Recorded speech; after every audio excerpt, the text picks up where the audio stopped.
Oh,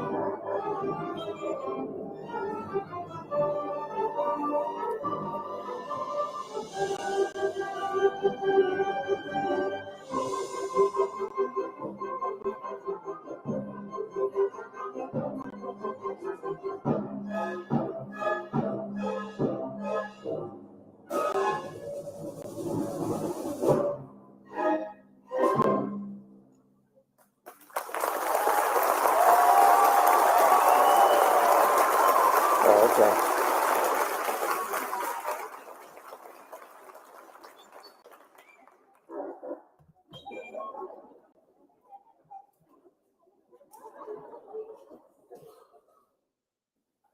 All right. Right back, everyone. I don't know if my mic. But yeah, my mic is on. Okay. So I'll be back. Yeah, anyone on TikTok at around 8, maybe sooner. I don't know. We'll start podcasting on YouTube. Until I have to get a few more followers or something so I can simultaneously do YouTube and TikTok. So those just jumping in right now, I'm getting ready to set up to go to TikTok Live. And I will be right back. I'm just going to leave this thing run. I have the concert. This is a high school concert, my daughter's high school concert, a couple years ago. I just got to go check on something. Got a dog barking. Hopefully it won't take me more than 4 minutes to go solve the problem. All right? All right, Cap. I'll be right back.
Yeah, sorry. I'm still sharing YouTube in my bio. I'm just getting ready.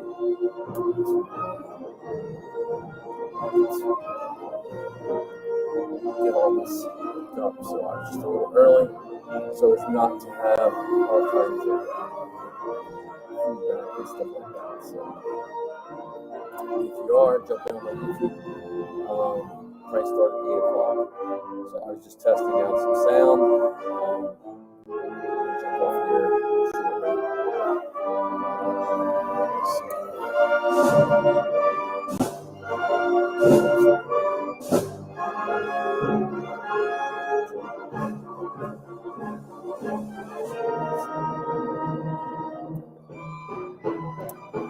There's other goodies. Cap, there's my goodies.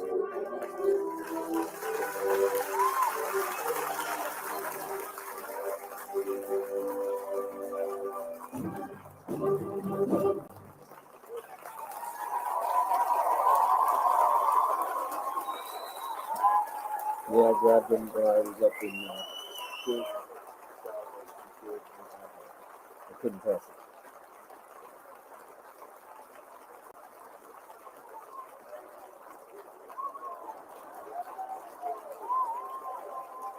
Yeah, so let's see. I'm just testing this other thing. So I was just seeing what YouTube videos I had to post up while we wait. I have been delinquent in my YouTube channel, so, and I have to make sure I don't do a copyright claim. But here, let's see. Let's do. Thank you for all the likes too. Yours didn't come in. Okay, I would have seen if you had a second one. I wound up going down and looking at a lot of the old 12 backs and stuff, and was in all those, and I got sidetracked.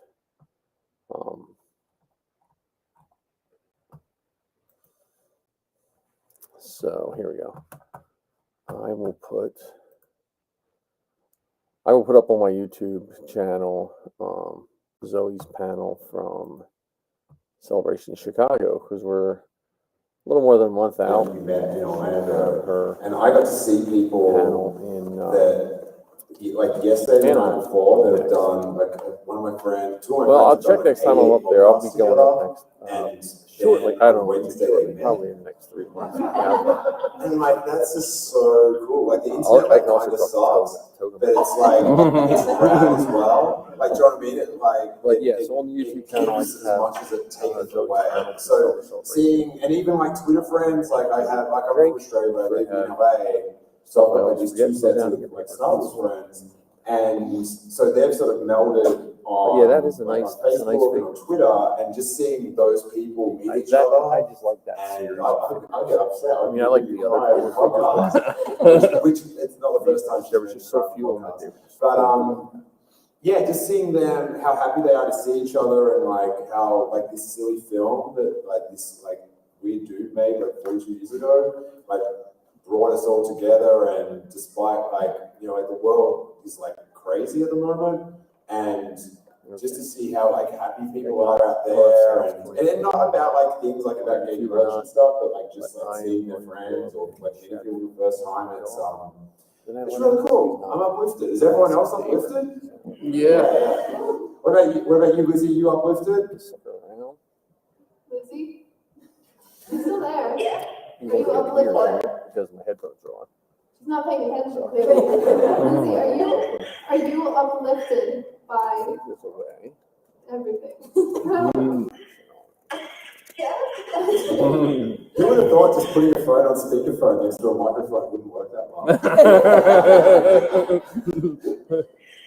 You know, I wish I was actually there to roast Steel, but that's okay.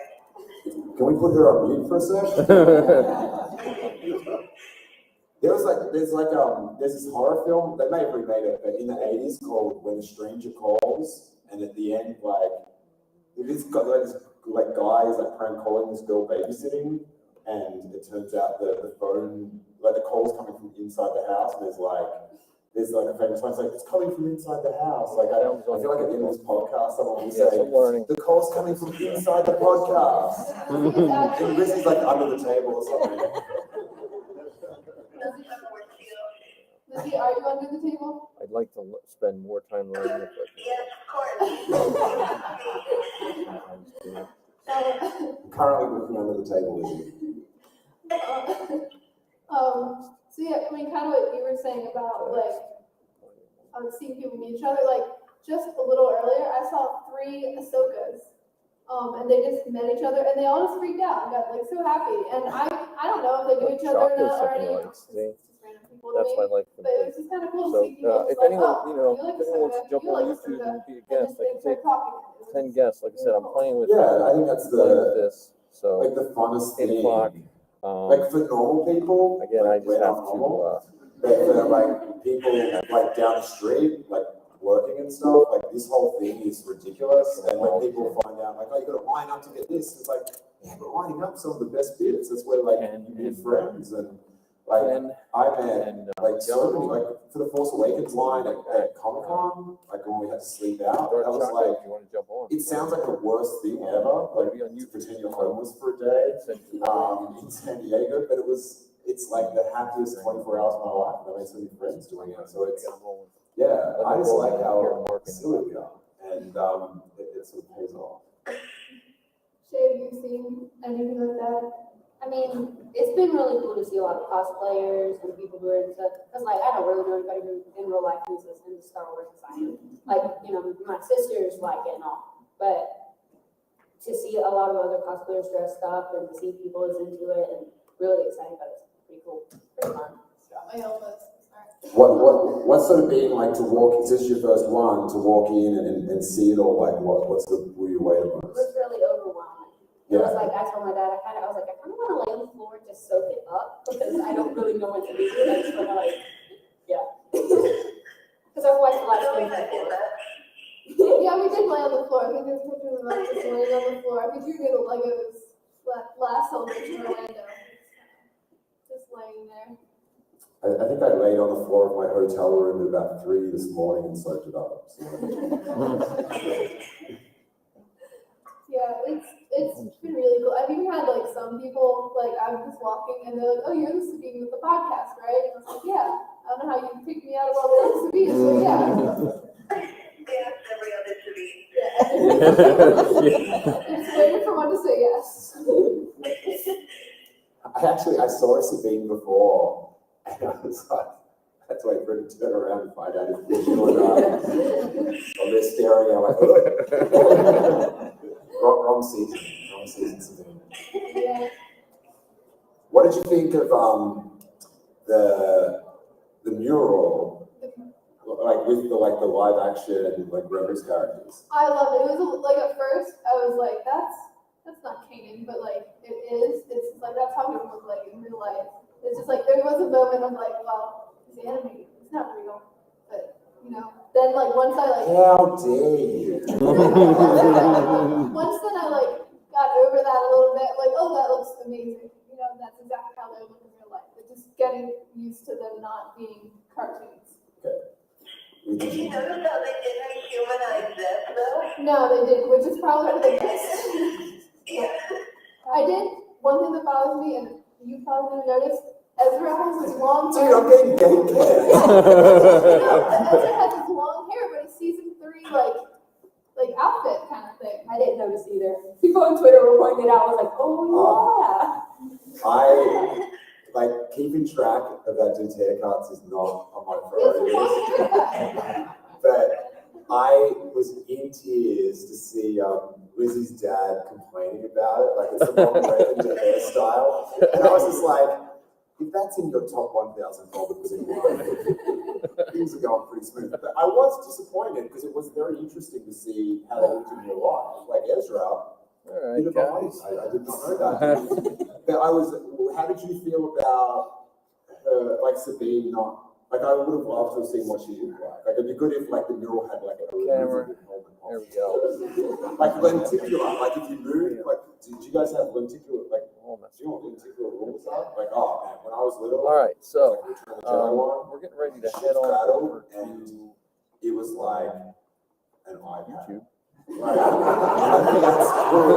Like making it jiggle up and down, and it was tremendous. Oh, doesn't really No, I mean, go well. I don't know, like with the helmet, So let me close this out. You can see my weird desktop. And I can close my sharing of screen out. Oh, there we go. There's me.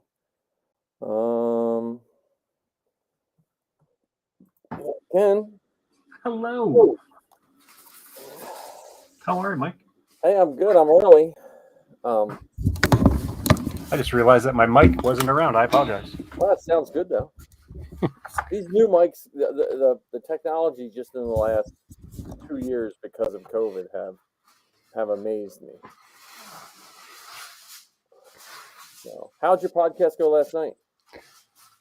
It went all right. I think we may end up having to re-record it, or I proposed that we re-record it and take a different approach to it. Oh, was it like technical errors or just it just sounded different after you listened to it? More the second. I mean, Okay. I've had that happen before. I understand that completely. one of the things as you know, that I strive to do is put out the best that we can in a as positive a way as we can. Yeah. And I don't think I came across as positive as I want to or intend to. So, Well, it's tough because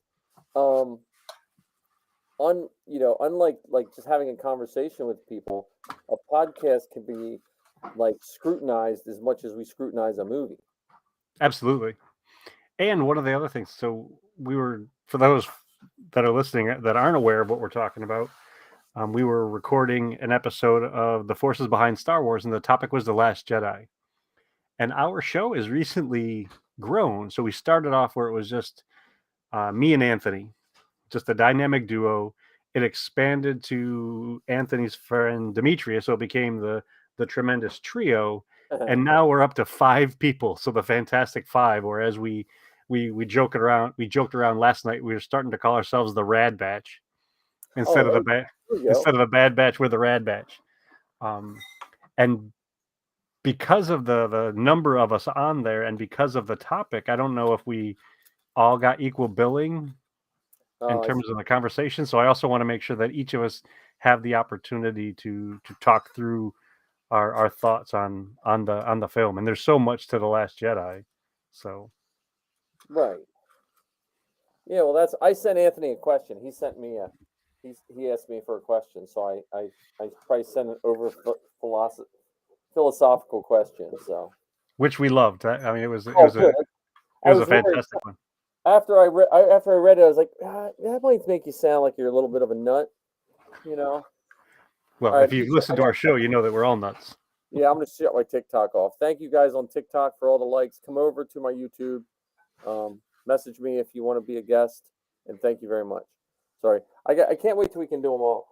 Yeah, no, I sent that question over, and I was, because my feelings on the movies, and I'm at the point again where it's hard for me to dislike an entire movie that's Star Wars. I mean, I can pick apart parts of it, but I don't know. I know I'm probably a little biased for Star Wars stuff, but I did. I saw you got that book. I'm sure you have this book. That one I do have, yes. Okay, this one I got when I drove truck. This I got for free. Oh, that's awesome. Free books, and this one I really like. So lately, what I've been deciding to do, because I've come to the conclusion that I'm not Steve Sansweet, and there's no way that I can get absolutely everything, and so I've started to reduce the numbers of action figures and collectibles that I get, and instead focus on the books, because I get so much more use and enjoyment out of them. As much as I enjoy the toys and take pictures of the toys and carry them around with me to various places, the books blend so well and serve such a great purpose in our shows. Because you read through the books, and not only do you get these amazing images of the behind the scenes stuff and moments that aren't captured any other way, you also get the stories behind the makings of these movies. You get to hear the inspirations and the struggles that they've had. So the books are just amazing. One of the last books I picked up was a book by one of the folks who played an Ewok in Return of the Jedi. Okay. So Yeah, well, and I think what I like about some of the books is they become dated, but in a good way. yes, They're not affected by what people think at the time. Like they're like if something shifts, they're just always. I do like that about the books. Now I Ark is here. Hi everyone. hey buddy. I said exactly about the toys, except I went to Jordan's shop on Saturday, and I wound up buying an action figure because I'm in the same boat as you. I'm like, I can't buy any more little things. I need to I need to get rid of my sail barge. I'm probably going to get rid of my Razor Crest. You know, so I'm in the same boat where it's just I can't. I don't want a museum. I want everything that I have. I want to be displayed. And what that means is I have to decide, do I want costumes and props or do I want tons of action figures? And I think costumes and props are going to win out. And one costume can take up, the space of 62 action figures. Oh yeah. And I like the action figures. I love them. But I also, it's that weird dynamic with me because I like to display them. Most of them don't stand. If you take them out of the box, they get dusty, and if you don't take them out of the box, then you can't display them properly. It's like that weird. Ark says if you give him a list, he'll do some shopping in the Mike Hinton auction. Yeah, I have to. That's going to be a hard day when I finally decide to do that. But I did get Ark. I did get the Ark action figure, which I did post up. I think. That is so cool. So yeah, the Saturday. So we'll wait. I don't know. John is he's probably selling cars right now. He'll be here, but Saturday, me and Zoe went up to Hollywood Heroes, which it's a nice shop, but Jordan always lets us go down in his basement and just look around. And he had original 12 figure card backed figures in cases like Darth Vader or 12 pack, Empire Strikes Back figures still in the pack. And it was just neat to just go down there and look at all that stuff. So I think an adventure that we should go on is to get out there to Rancho Obi-Wan. Oh, definitely. I my dream is Zoe gets a job out there, and it gives me an excuse to go out there every summer. Out that side of the country. Well, I mean, if you need a Sherpa, someone who can carry your luggage or an interpreter. I mean, I can speak Californian, dude. So I'll serve as your Californian interpreter. I've got we got friends out there. It'll be great. Yeah, I'm so I would like to go to Rancho. Like when we went out to California before, they didn't have any spots open, because I tried to see if there was a spot open.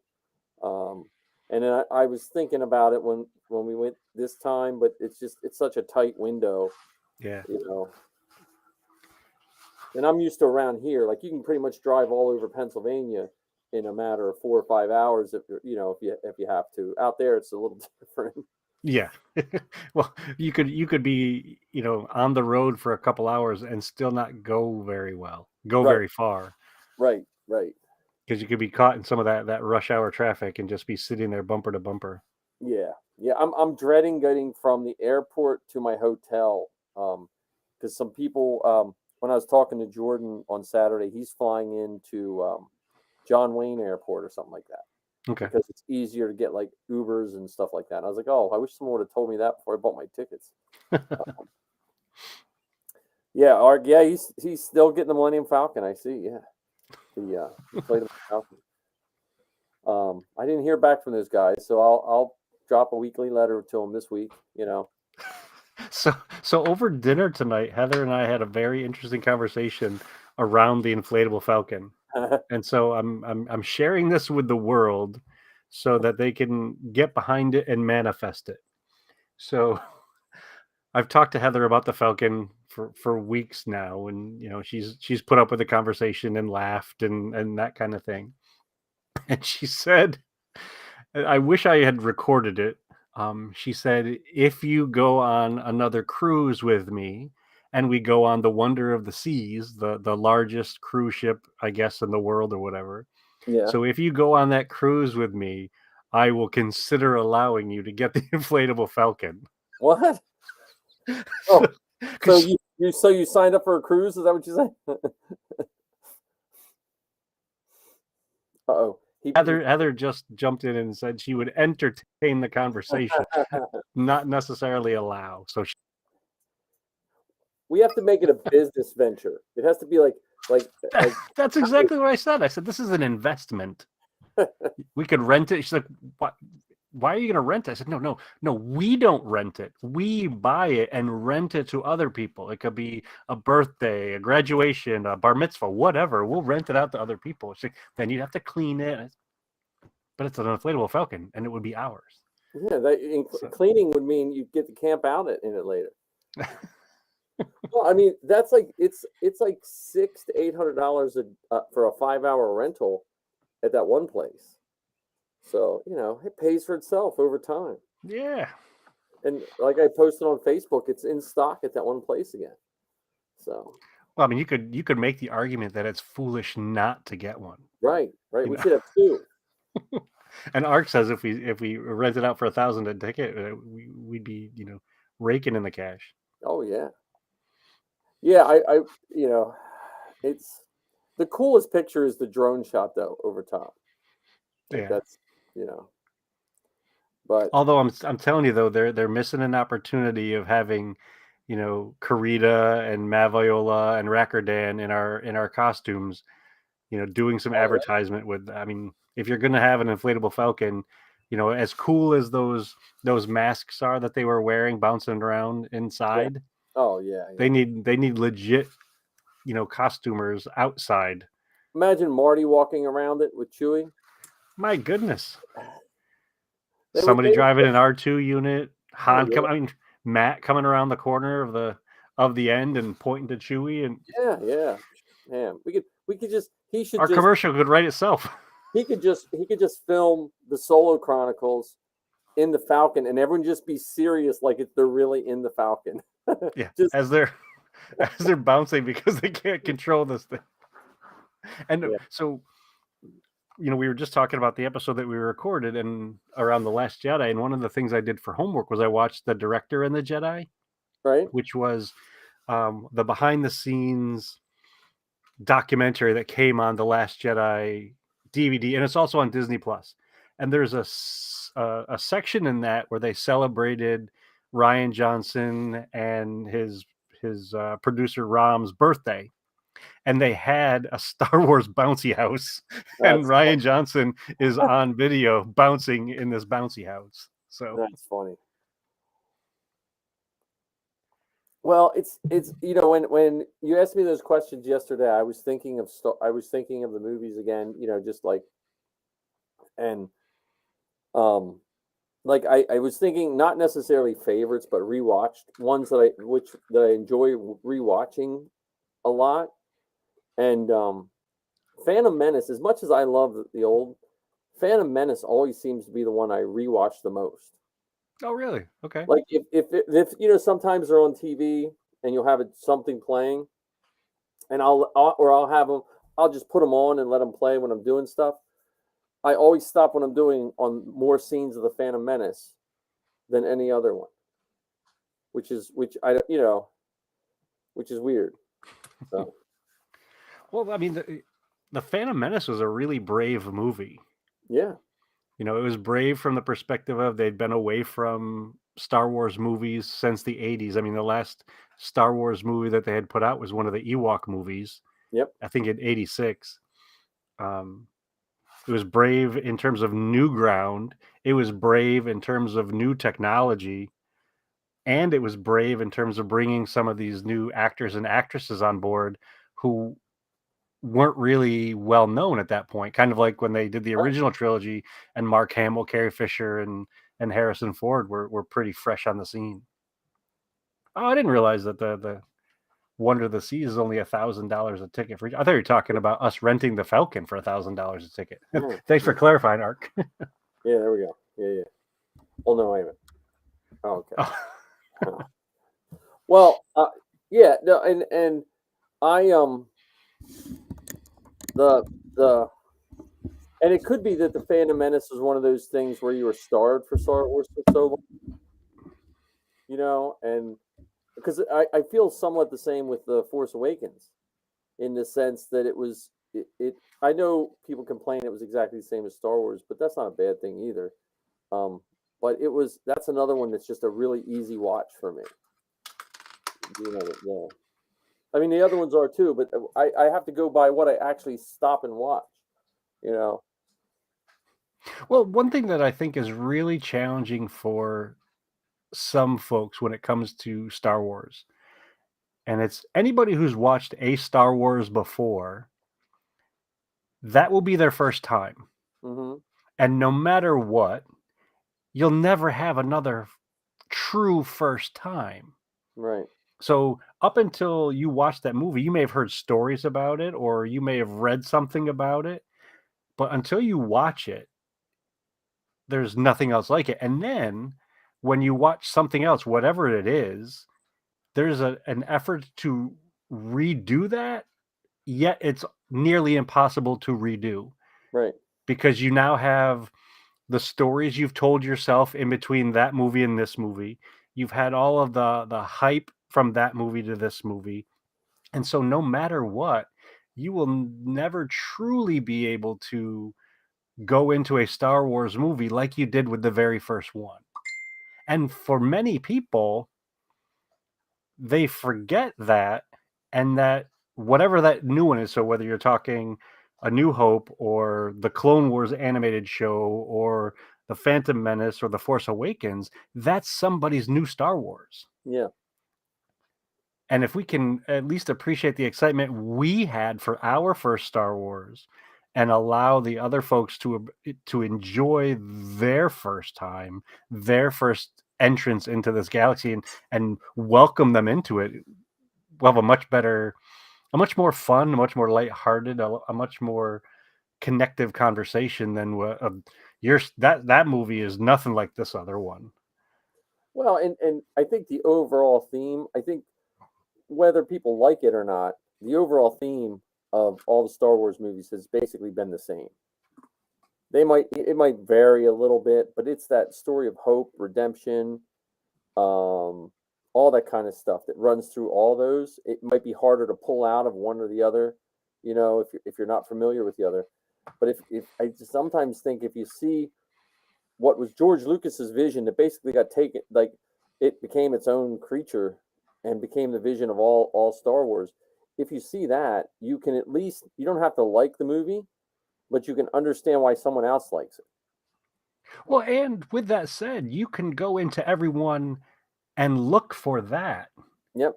So this idea of hope shows up over and over and over again, even in the places where hope isn't.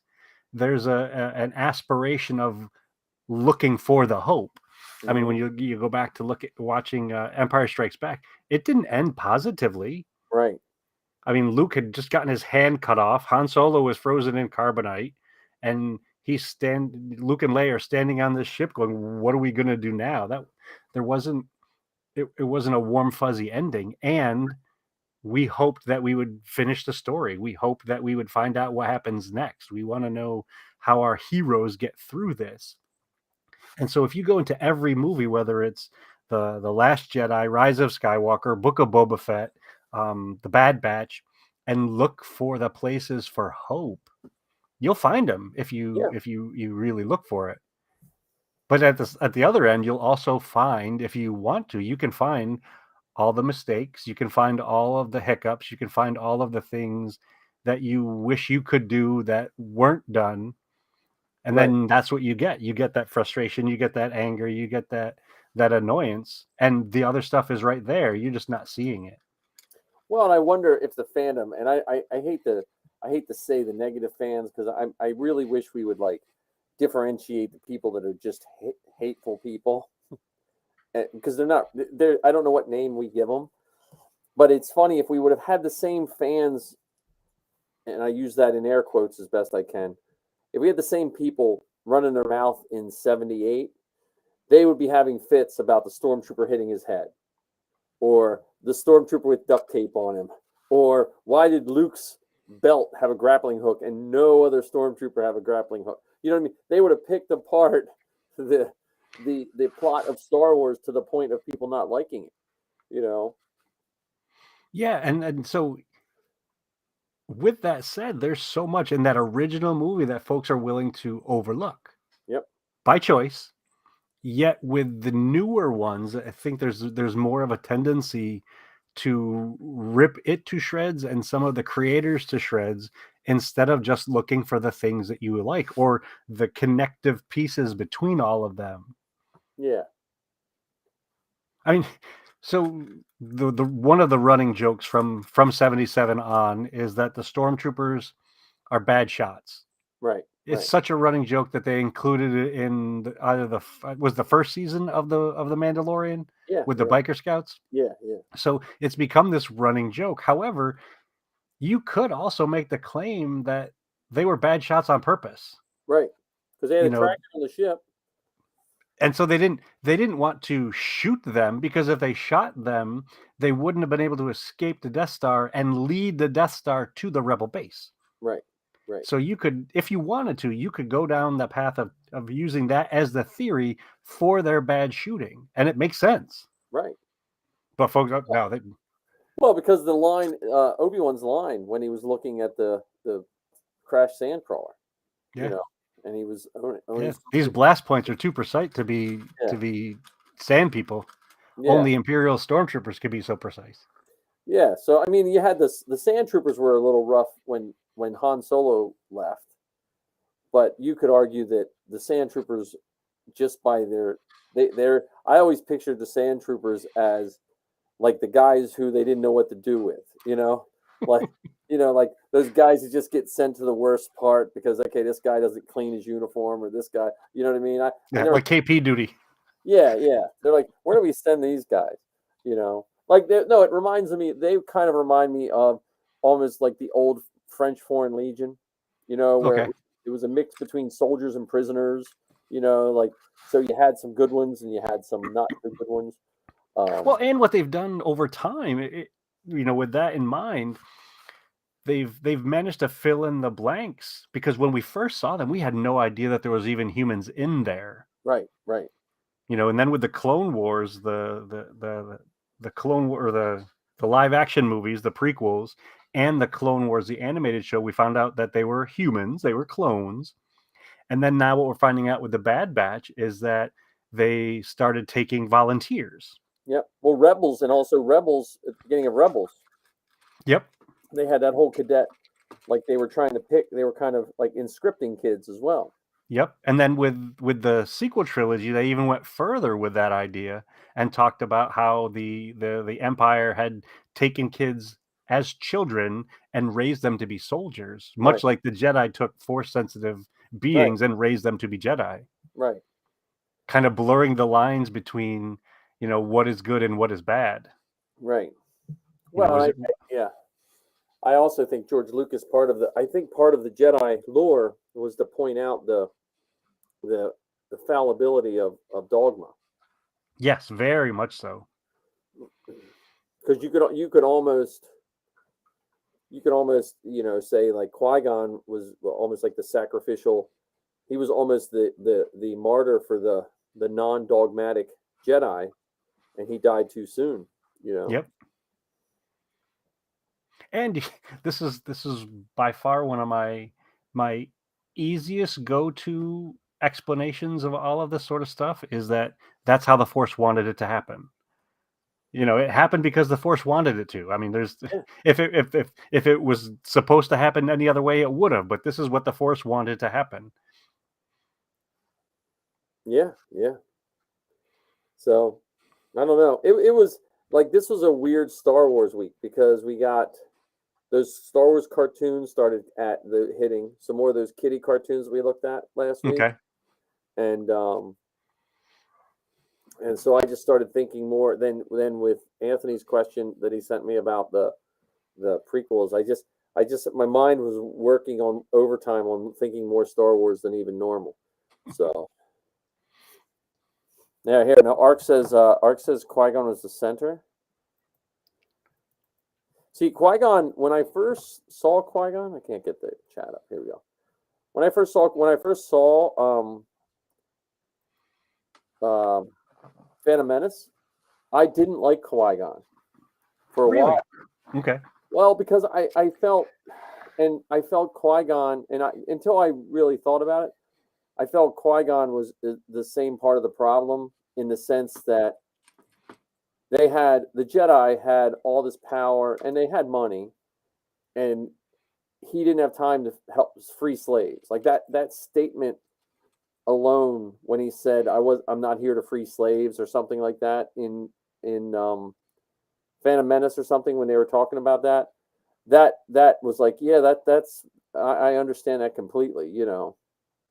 Well, and that also could be the part of Qui-Gon where he was just following the Jedi Order. You know, so one of the interesting pieces of Qui-Gon is it made him the rebellious character that he was. Is sometimes he would follow the teachings of the Jedi. Yeah. You know, or even the orders of the Jedi, and then other times he would go against those orders. And Obi-Wan brought it up himself. You know, you would have been a master by now if you had just followed the Jedi Council, if you just listened. So he was that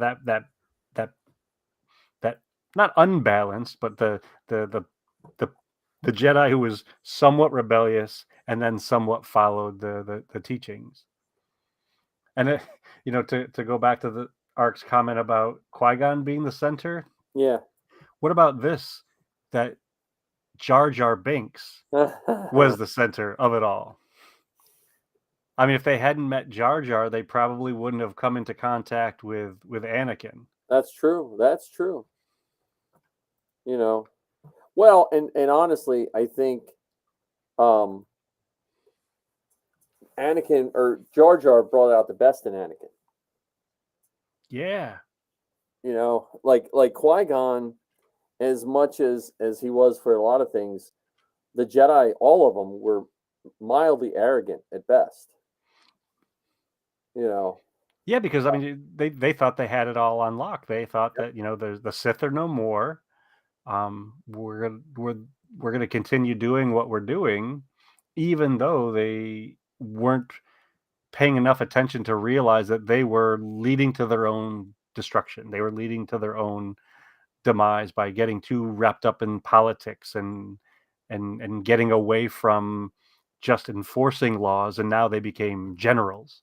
Right. So they themselves went against many of their own teachings. Well, and that's where I wish John was here for Revenge of the Sith, because I think Revenge of the Sith, the height of their arrogance is what pushed Anakin over the edge.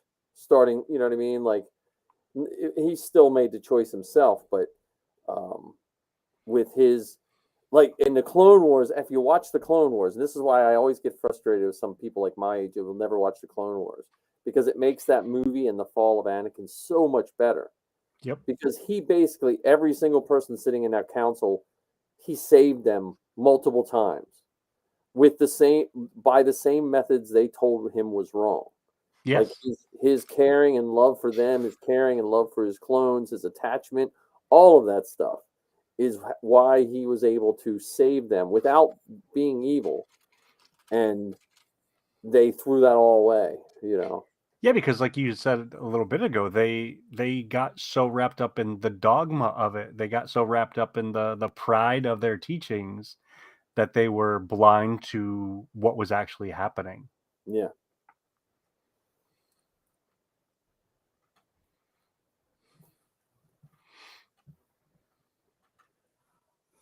Yeah, that's, I mean, I don't know. I was so happy when the Clone Wars came out.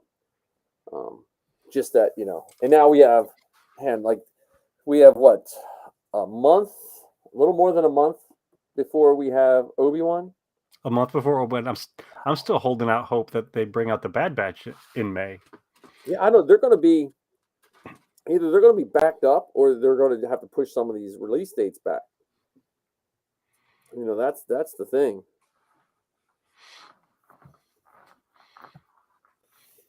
So, is that you? Yeah. Oh, okay. Yeah, they're going to be backed up. I mean, the I don't know what they're going to do to get all this. I mean, I can't wait for Obi-Wan, unless they're going to wind up making some of these like two episode things like they're doing with Obi-Wan. Like the first 2 episodes are going to be one night. They might have to double up. Yeah, because Obi-Wan's only 6 episodes, right? Or is it 8? Right. I think it's 6. Zoe would know. No, it might be 8 because Moon Knight's 6. I don't know. I get confused with how they do them all. 6 or 8, but the first one is 2. So. And think about, we were just mentioning the Bad Batch and the animated clones. None of that stuff would have happened if it wasn't for that one little line in The New Hope. I know. And we got so much content from that one little line. Yep.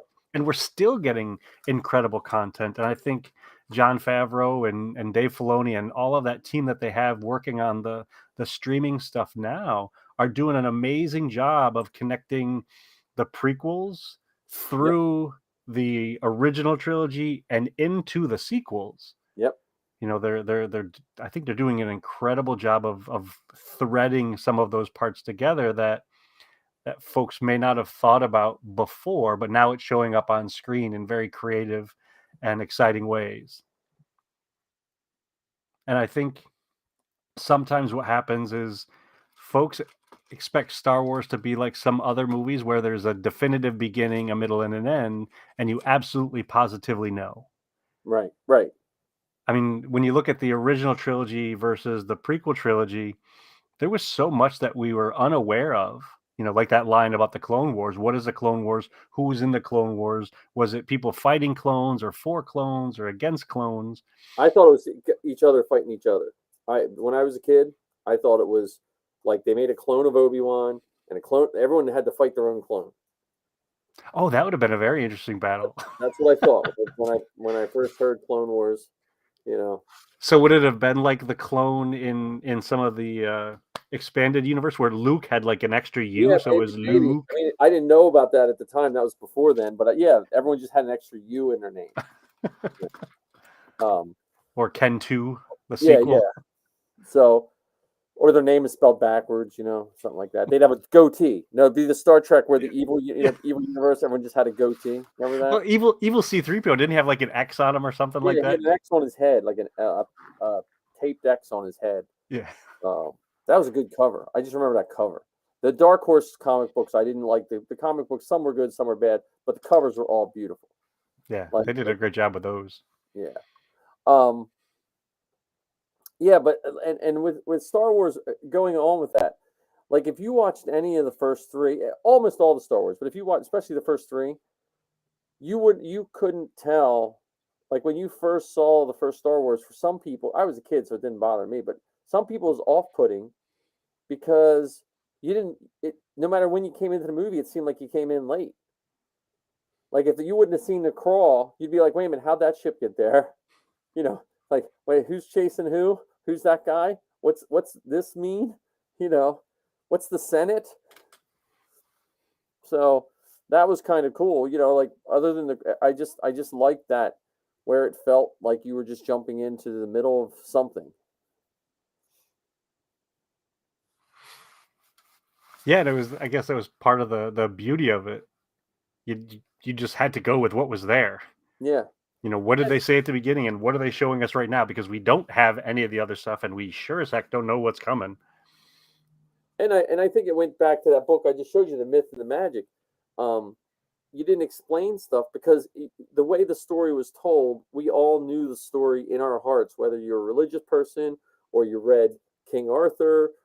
Everyone knew that story of that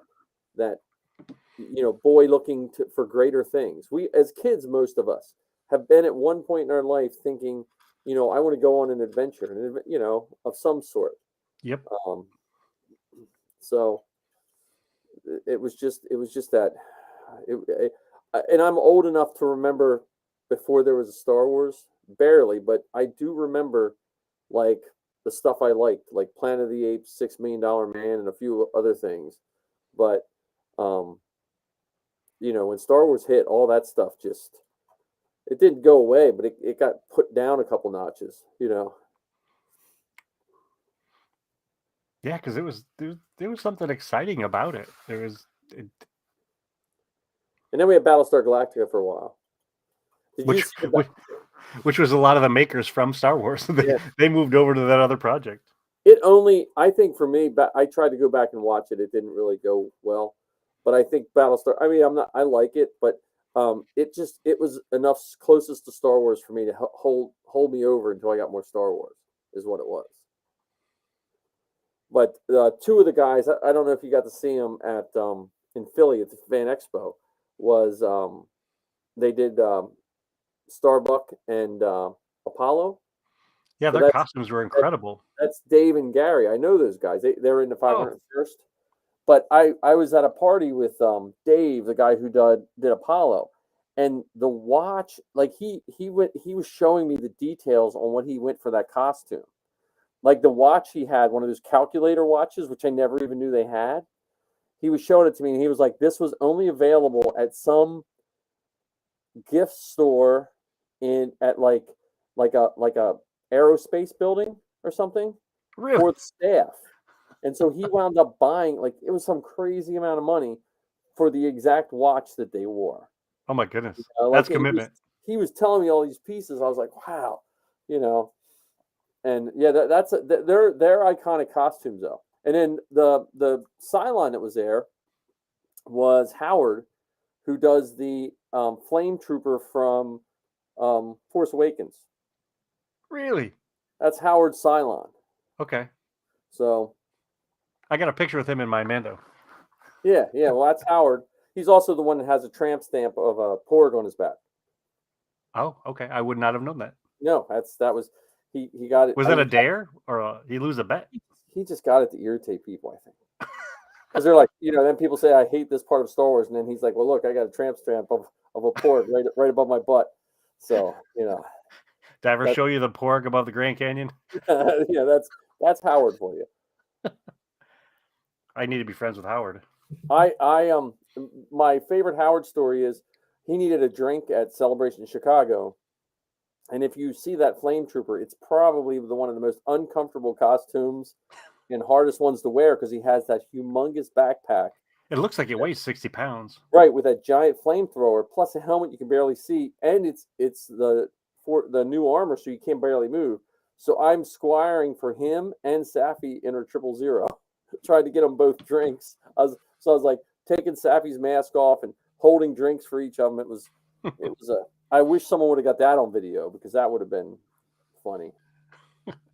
The juggling squire. Yeah, so I don't have any 000 squiring to do for a while, I don't think. So then we're not taking costumes to Anaheim unless all of a sudden I wind up with a boatload of cash to buy some special case to mail my stuff in. So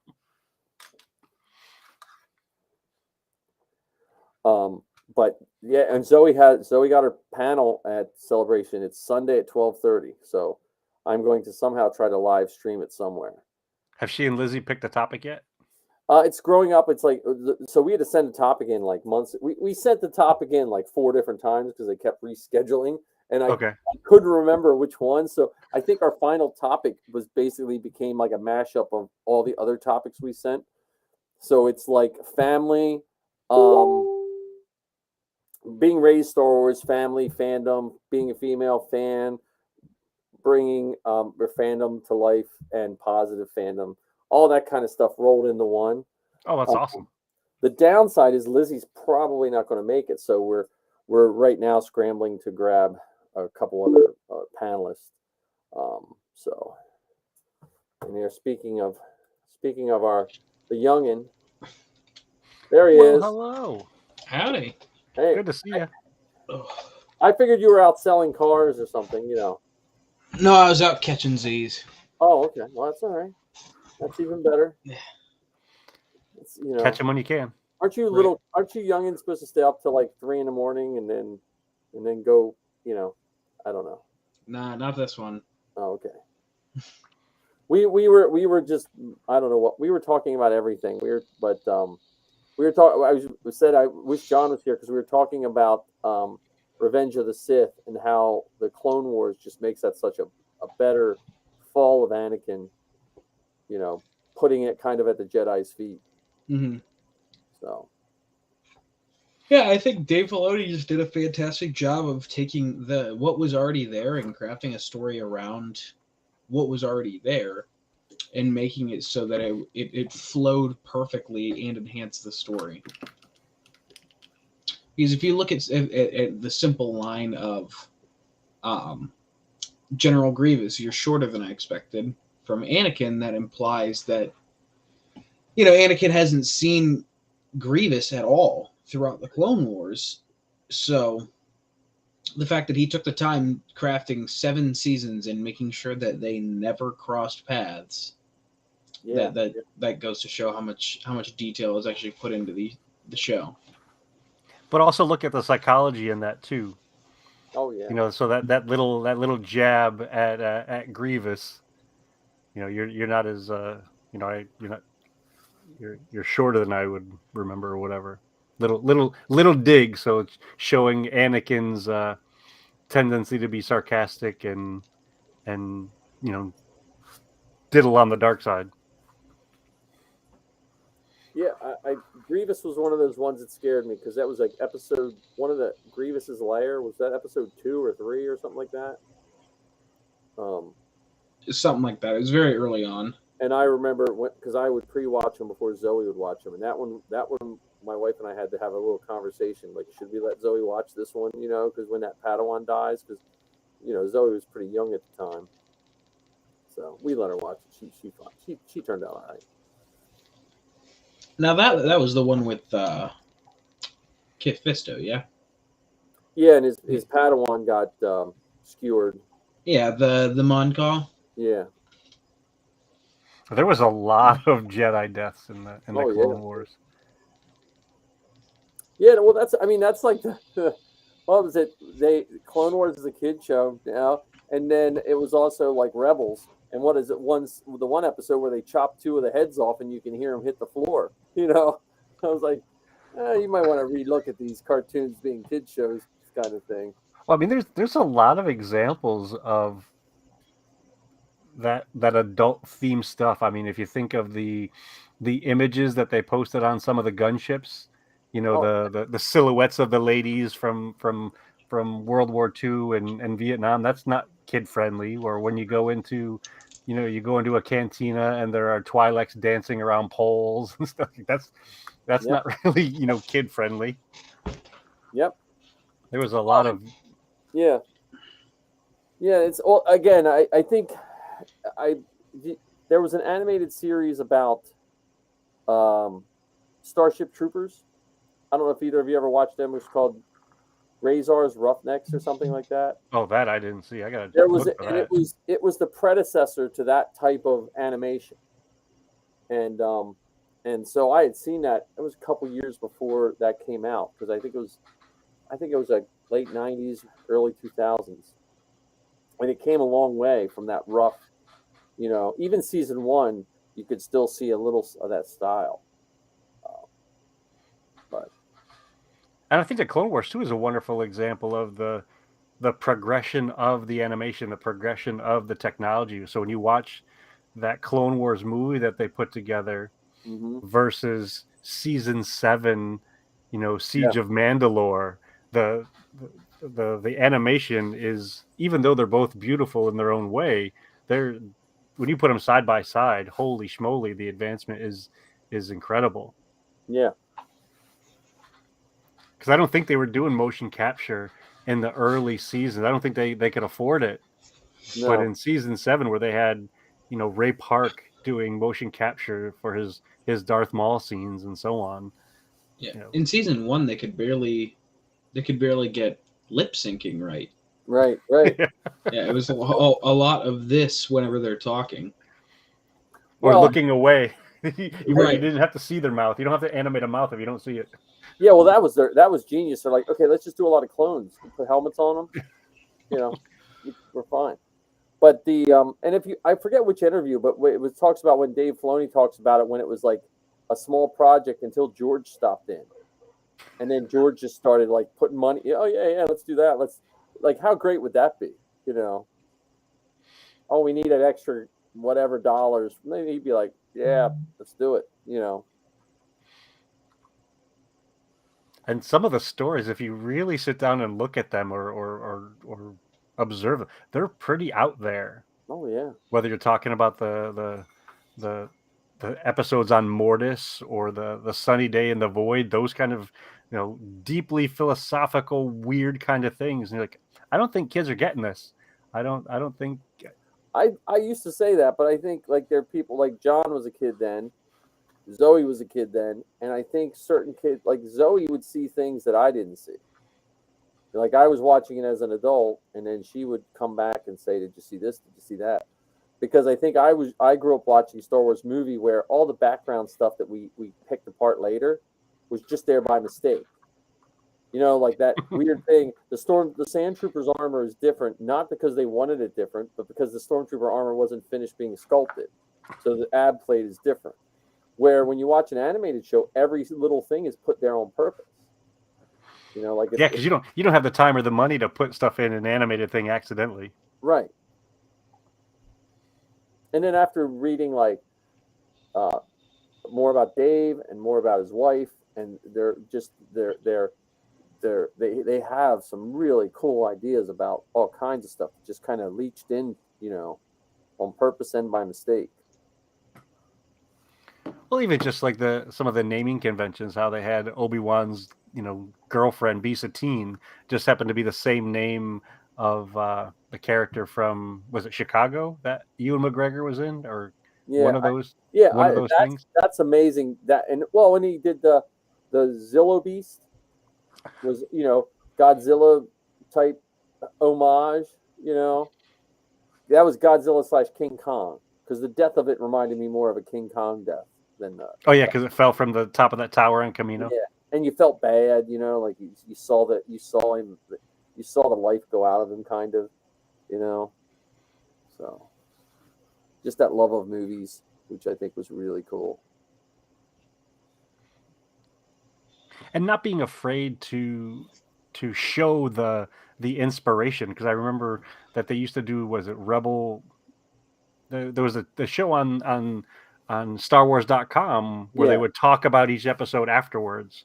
Right. And I think that's one of the other things that I truly enjoy about Star Wars. Not only do they put these things out there for you to watch as an observer for the entertainment part of it, but they also put stuff out there so you can look behind the curtain. You can see how they made things, or you can find out who the animators were, or the people that did the little stop motion, puppetry and all of that kind of stuff.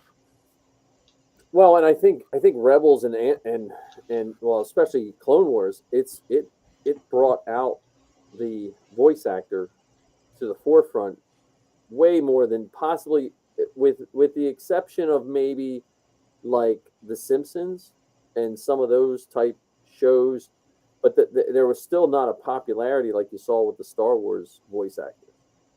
Well, I think with those folks, weren't they famous actors and actresses before they became voices for the Simpsons? Right. Most of them were, I think. Yeah, but I mean, I'm saying, yeah. So that's what I'm saying. Like I had never really heard anyone lining up to get anyone.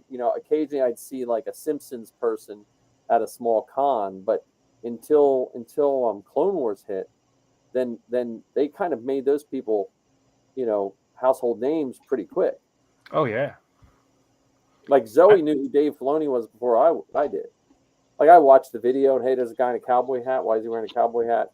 And but then Zoe's like, 7-year-old or 8-year-old Zoe's like Dave Filoni, Ashley Eckstein. I'm like, oh okay, Yeah, and I would argue that Star Wars even has made the voice actors more popular than, say, The Simpsons.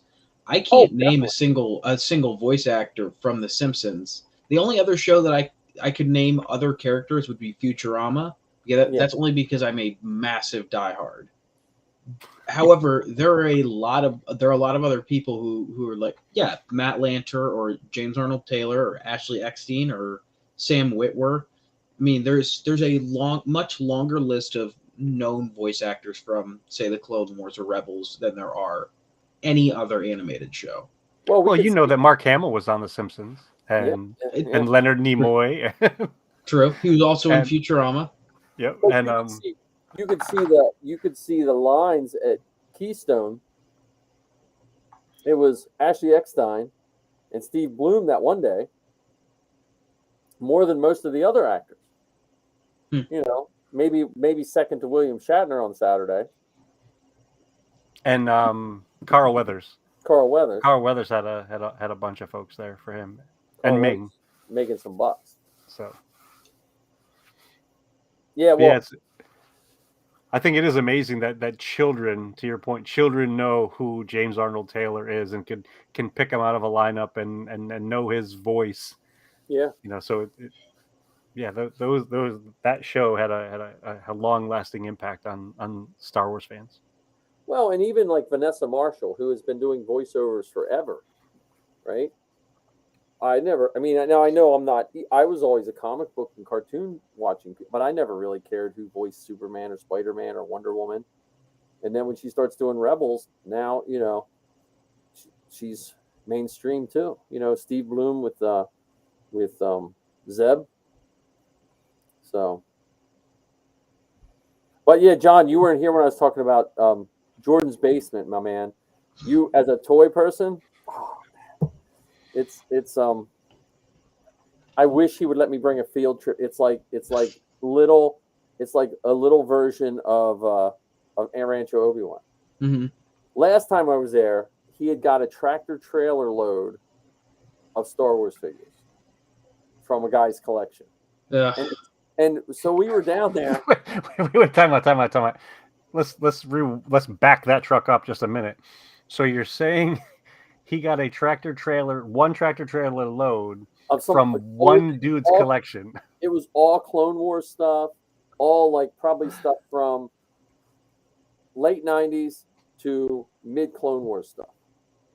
Like just, and it was just in there, and it's like a mess. Like it's not an organized. It's just it's like boxes. Just like we were just like digging through boxes, and like the one shelf was just a stack of stuff.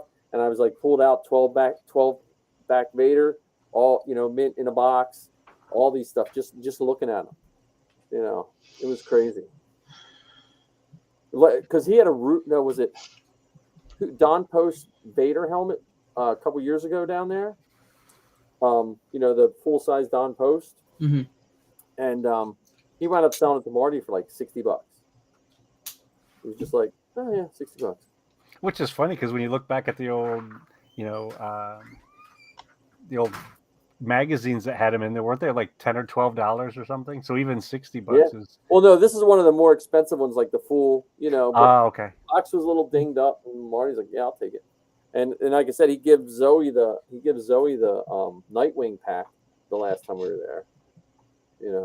He had the space shuttle. He had the shuttles down there, the full size shuttles, and I was looking for gunships. He had a couple gunships, but I didn't want to. I was afraid to ask how much.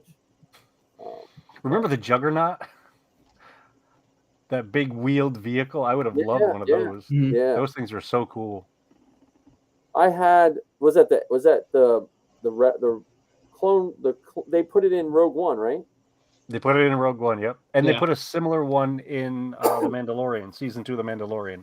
because I had that and I sold it somewhere for $50 because the girls didn't want it anymore and it was taking up space. And so Yeah. I was like, it was either that or the 6-legged walker had to go. The It would look ATT. like a spider. Or no, Yeah. The clone 6-legged, the big Okay. 6-legged, which I hate. what was that one called, John? So the one with wheels is a turbo tank. The Yeah. 6-legged walker is the ATT. That's it. And I hate that 6-legged walker because the middle legs fall off. They do not stay on. I hate that, but it is a cool looking thing. I sold my gunships, which I wish I wouldn't have. I had all the different gunships. Yeah, I've got the one with the Tauntaun nose art. Yeah, yeah. I had that one, the 2 just plain ones, and the Grievous Hunt.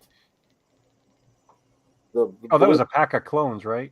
Yeah, well, and it was so. And back then, like I was buying when the girls were little, I was buying from Entertainment Earth. I would just buy cases of figures because I just got tired of hunting, So I had cases of figures just rolling in, and they would just like, okay, here, girls, here's like 10 clones, just knock yourselves out,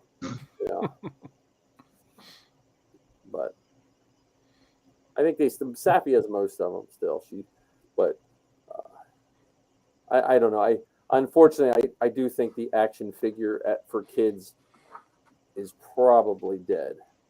I think, But it'll live on through the adults. It will, but I feel bad for the adults. Like I have the memories of playing with them, which is a way different memory than when I look at some of the newer stuff that I have a memory of buying it and just sitting it on my shelf. You know what I mean? Like, Yes. like I think of I bought those, I bought the drop ships or the gunships, and the girls didn't really play with them. They were just more into the figures. So I basically bought them and they just sat on a shelf. So there was no memory for any of us, because the girls like the smaller hands-on stuff. But I think of I miss my old land speeder because that was the only ship I had for years. That was I pretended that was the Millennium Falcon. I pretended that was the X-wing, all that stuff. You know how many times Luke blew up the Death Star with the sand speeder?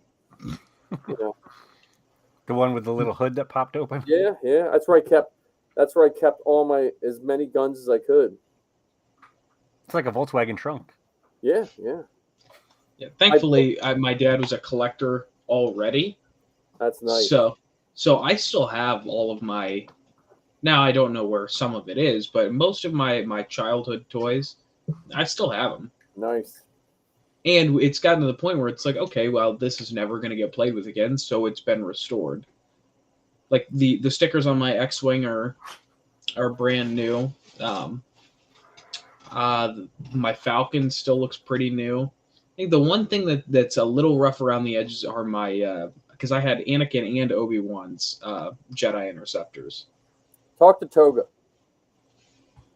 That's where Toga just one time I was saying Toga I was looking for some of those, and he found a bunch, and I think I didn't pay much for them. He sent me a whole box of them. Like 'Cause 45 I wanted bucks. some when I was redoing the one room. I wanted ships to sit in front of the movie screen, but I didn't want ones that sat high to block the movie screen. So I wanted the Jedi ships or A-wings, and he found me an A-wing and a couple of the different ships. So, Did they ever make a toy of the Jedi Interceptor that had the hyperspace ring? Maybe it would have been an episode 3 thing almost exclusively if I had to venture a guess, but I don't know if I've seen one. But see, they made a lot that people never saw because there was a weird point in time where it went to different stores. And so if you didn't have a store in your area and the internet wasn't as robust as it is now, so you never even knew a certain chip came out, because that was a pain when the big figures, like the 12-inch ones? The 12-inch ones, you couldn't get some around here because they only came out in Schwartz or whatever. Oh, the FAO Schwartz stores. FAO Schwartz only had one. If you got a so-and-so on a Tauntaun at Walmart, you got the other person at Target, Speeder bikes are the same way. Jordan has the speeder bikes because I was looking at those Saturday. He has Leia and Luke on the speeder bikes, the big ones, With the camouflage poncho kind of thing. $49.99 each. I was like, man, that seems like a good price. I don't know what the big ones are going, but it's like $49 each seems really. You can barely get a 6-inch figure for $49 right now. You know? So the last figure that I bought was the Din Djarin covered in mud with Grogu and the furry Egg. Mudhorn egg. Yeah. And that was $40. Like so you were talking about the memories. Now, as the old guy that I am, I have 2 memories when it comes to getting these. So actually 3. Where did I get it? So did I get this at an event or something? Right. How much did I pay for it? And where am I now going to put this? Yes. And unfortunately, over the last few years, many of the things I've purchased it, put it in a visible place for a little while, and then as more things got accumulated, I would collect all of those and store them and then start the process over again. Yeah. So much of, and when I say much, I mean a lot of our Star Wars art and collectibles, unfortunately, they're in storage. Well, and that's when collection becomes inventory. Yes. So Yep, and 100%. so my hot water heater went that one week where I had a fun week. So I drywalled that room. Wow, I had to take everything out while they changed the hot water heater. So I drywalled that whole room, and I'm getting ready to put all the shelving back in. And I think I have to take a long look at what's in there because I have to start getting rid of stuff. So, like I said, the sail barge is probably one of the first things I got to get rid of. I just have to, because that when I bought that was like, okay, Zoe's going to need book money her last year of college. I'm going to spend that money on this sail barge right now. That'll probably be one book. Well, that's true. Yeah. Zoe is pretty smart because her professors usually give them a link where they can find PDFs. Ah, okay. So, because Temple's, I went to a state school. I like Millersville. That's where Safi goes. But the state school doesn't seem to understand that not everyone's rich when they go to college. Temple does understand that. So their philosophy on a lot of their stuff is to try to give the best education, no matter what socioeconomic standards that you come from. And you see that, you don't necessarily see it in a tuition price, but you see it in all the other little things that can rack up some pricing. Like I said, they like to get into their film school, you had to write an essay, but you didn't have to turn in a portfolio, because a lot of times the portfolio is if you went to a rich school that had a film program, rich high school. A lot of high schools don't have that. So that's one of the things I really enjoyed about that. But yeah, she doesn't, book-wise, she surprised me, because my first semester of books was almost as much as tuition when I went in the 80s. And we didn't have the internet either, so you were stuck with whatever they wanted to sell you. Right. I think you'll get a pretty good return on investment on that sail barge. The sail barge is nice. I still have the yak face in the box with it. The yak face is selling for what I paid for the sail barge. And the sail barge is probably going for double, if not triple, than what you paid for it as is. Yeah. So I'm just going to sell. I got to find someone that wants it, that I don't have to. I don't want to mail it because, I'd rather find someone around here. I'll wait and see, like right after Celebration, when all the people that didn't go are wishing they had more Star Wars. Yeah. Yeah, sadly, I don't know if you have any takers on this panel. No, it's a beautiful piece, but if I was a figure collector, I think the sail barge is probably the best one they ever made, because it gives you a way to beautifully display your figures. But I'm not a figure guy, so I thought it was a cool piece. And they had the skiffs that came out around the same time in Target and Walmart. So you could pick those up. You have a couple skiffs around it. You could build a little Sarlacc pit, and if you got the room for the split. Sarlacc pit that someone built, which is awesome. So, and John, I sent you the pictures of the Batman grappling hook and stuff that I got Sappy. That's for a Bat Pug. They were pretty cool. I just rewatched Batman on HBO this week. So Yep, I watched it with my mother for her birthday. Speaking of which, I'll be right Oh. back. okay, You're going to watch Batman? his mother just called or something. Oh. I'll turn his mic off in case he starts telling his mother how much he loves him. No, I like that Batman movie. But The Robert Pattinson one? yeah, did you see it? You saw it, right? Yeah. That's my favorite Batman movie now. So why are my comments? Oh, there we go. Where were we talking? We were just all over the place. I was hoping Anthony's asked me when we were going to be on today. I was hoping Anthony was going to jump on. Oh, there I see John give me a thumbs up. There we go. Sorry, John, I didn't was lax on my. I have to work on my captions here too. I've been bad on my captions. There we go. Put John's caption out. I just have to make one long one for all of us. Or is there a way of doing like a ticker that goes across the bottom? No, I don't think so. Like there's if I make a graphic, I wonder if I make a graphic with animation that could possibly work. I want Yeah, you to learn should all be that, able to. but I'm like I have robotics open house next week for we built a Gonk droid in.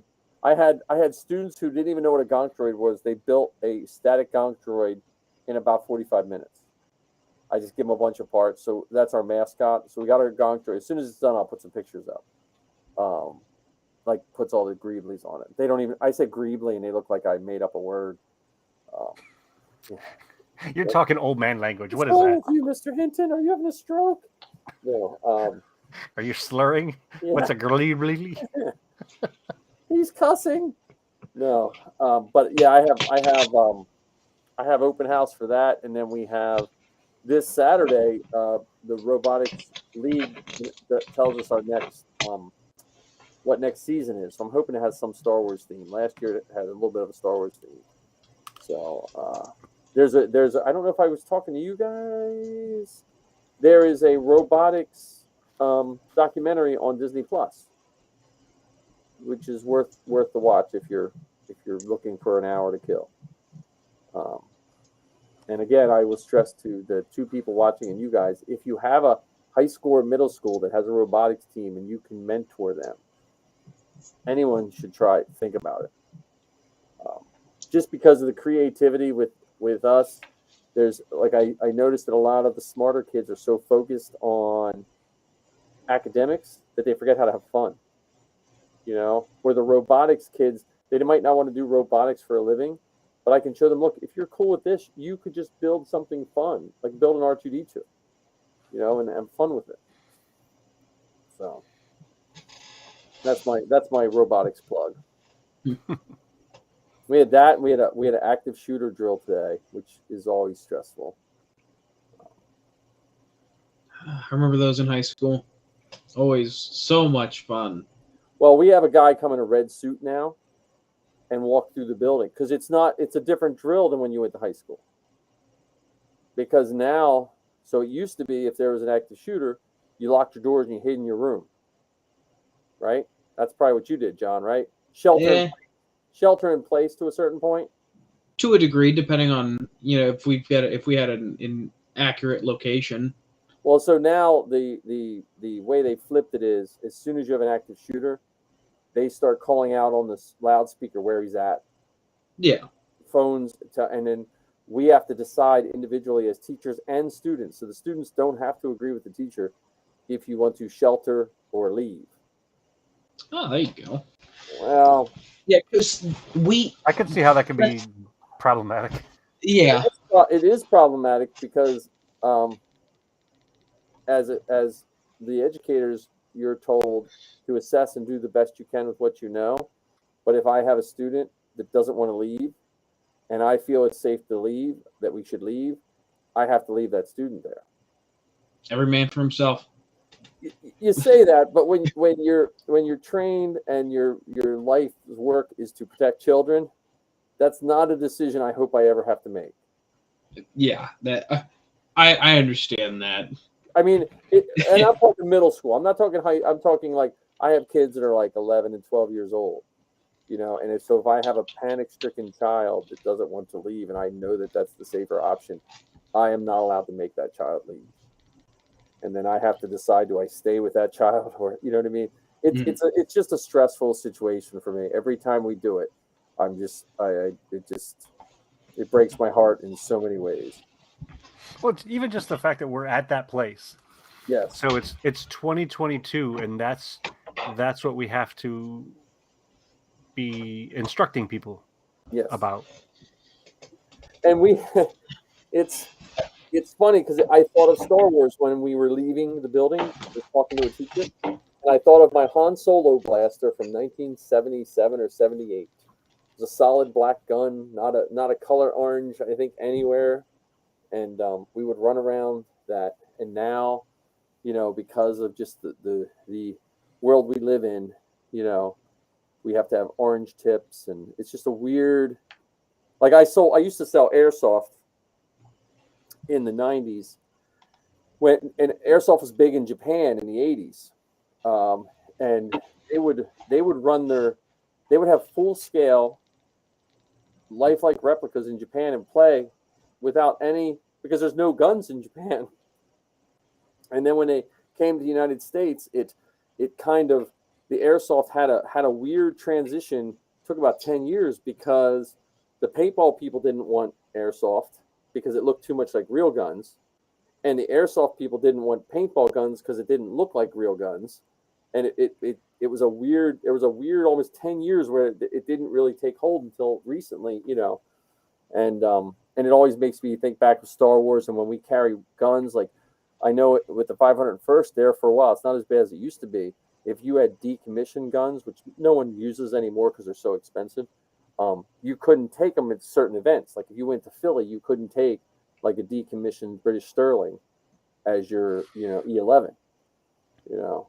Well, even my weapon for my Mandalorian, it's a pole sword, and so it's a PVC pipe with wooden dowel in the middle of it. At the base are some PVC parts, and at the top, don't tell everyone this, but it's a Power Ranger sword that I have mounted on the end of this PVC pipe. Got approved, so I'm legit. It's okay. It made it through the app team, and that had to be checked. Like one of the members from the convention had to look over this 6-foot pole sword, which is plastic, wood, and paint, to give me some blue tape to say that this is approvable to walk around the event with. Yeah. And the person even went so far as to say, "Oh yeah, by the way, don't swing this around on the floor." Yeah. Okay. I give you my word that I will not. Yeah, I think I've told the story on here before, but when the last time we were at Steel City, security had to check my holster. Oh, they only did it once because I think they had the same security guards over the weekend.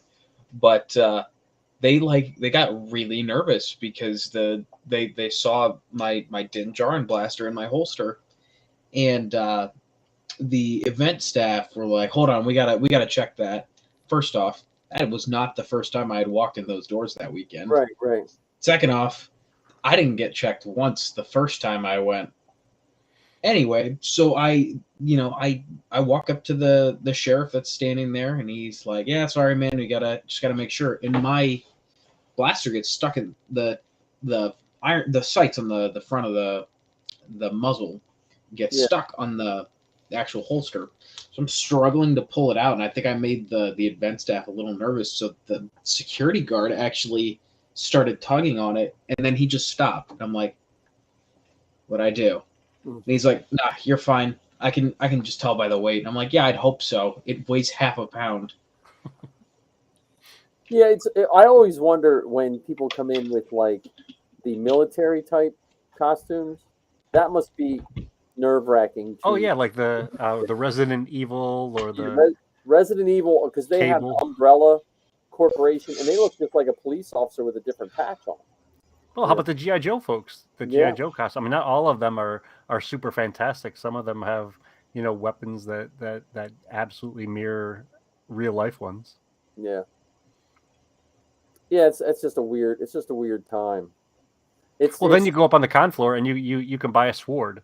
I You know. can buy, buy a metal sword that could, if it fell on you, could decapitate you or whatever. All bat with barbed wire, fake barbed wire. I'm not worried about the barbed wire if you're hitting me in the head with a baseball bat. Thanks, Negan. Yeah. That's just a weird. It's just a weird thing, you know. Not. It's weird because I sometimes feel like they will restrict the toy guns, not one way or the other for gun, but sometimes I feel like they put us through the ringer for the fake guns than you do for real guns, which is kind of weird, you know. But yeah, I know the old con. Well, I know it. I think it's Celebration and all the Reed Pop ones. They usually have a separate line. If you're going in with any kind of weapon, you have to check it, and then they they used to just put a weird zip tie, like an odd colored zip tie on your, you know, which is a weird because you can go buy colored zip ties. And, they're using blue today, you know. But Well, for mine, it was blue painter's tape. Oh, okay. That's what it was. Oh, that's a rare. You don't find that much in. Yeah, I think at Colossal Con they did purple zip ties. Yeah. Yeah, they zip tied Zoe's pistols. I'm like, really? They don't even look like the. I understand a gun like, you know, like a Han Solo blaster that looks like but like Sabine, especially when she used to have her old ones were just blocks of wood cut. I just cut in that shape and painted sides on them, and maybe like, oh yeah, we got to check those, you know. Well, I mean, if you look back historically, unfortunately, you know, in the real world, people have been, you know, hurt by other people because they thought they had real weapons. Yeah. You know, the kid who was playing with a laser tag gun and, you know, was hurt. That kind of stuff. I think for cons, I think there was one person that went in a con with a real gun, not too terribly long ago, probably in the last 4 years that I heard about, but I don't think anyone got hurt. Well, for the Mandalorian mercs, you can't even use a gun that fires. So, for instance, a lot of people will use either airsoft or Nerf guns as the base of their weapons. Yeah. And it has to be modified in such a way that it can no longer shoot a projectile. So it can't shoot a Nerf ball. It can't shoot a Nerf dart. It can't shoot anything. That's a good, because the airsoft ones, I took all the guts out of my airsoft one just to make it lighter. Like as heavy as mine is, it was twice as heavy when it. It's a futile effort. Yeah. Oh well, no, it was twice. There was a giant battery in that sucker that weighed even more. You know. Jesus. But I completely understand that part. You know, because I know just getting shot with those stupid blaster trooper darts is annoying. And if you have every other person in the con running around shooting somebody with something, you know. Well, those Nerf guns that shoot the balls, those are even faster than the darts. Yeah, I have the Stormtrooper blaster of that from Force Awakens. I shoot Sappy with once in a while when she's playing a game. Yeah, I see. The 501st takes I believe it's the 501st takes that even a step further, where it can't even have a working trigger. Yeah, I don't think that's the 501st. I mean, it might be the Mando mercs. I've read so many CRLs the last 2 months. Because the 501st, if I remember correctly, they don't require any kind of weapons.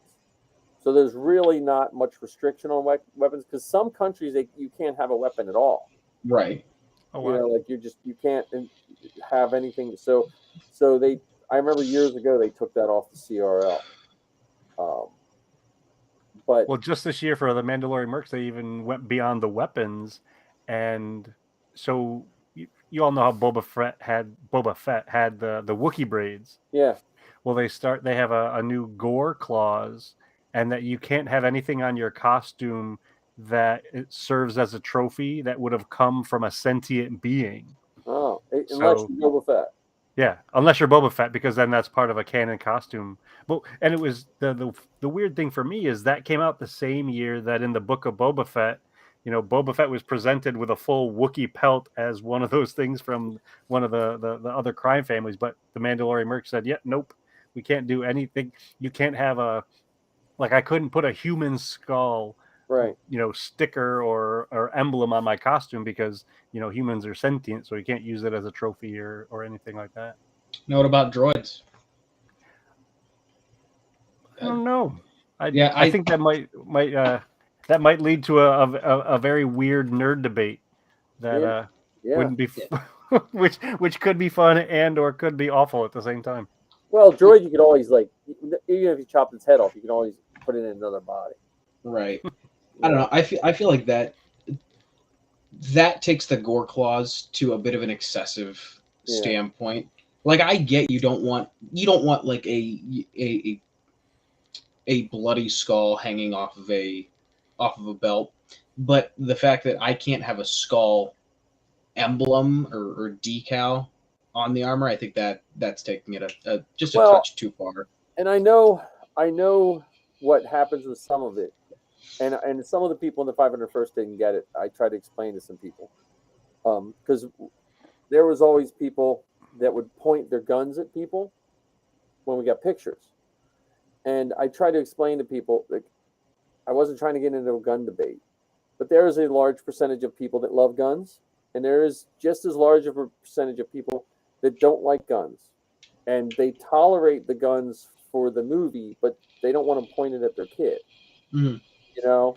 And so Lucasfilm and the 501st said, don't point guns at people for pictures unless they ask. We're not supposed to, sometimes, a lot of times I'll hand my gun to a kid and I'll see, and you can see in my peripheral vision, I'll see if the parent, then it won't, but I'll put my hands up like they're pointing the gun at me, so just to take that off. And I think the gore, I understand what John's saying, like not having a skull, that is kind of weird, but that also, you can look at it too, is maybe they want to see more mythosaur skulls.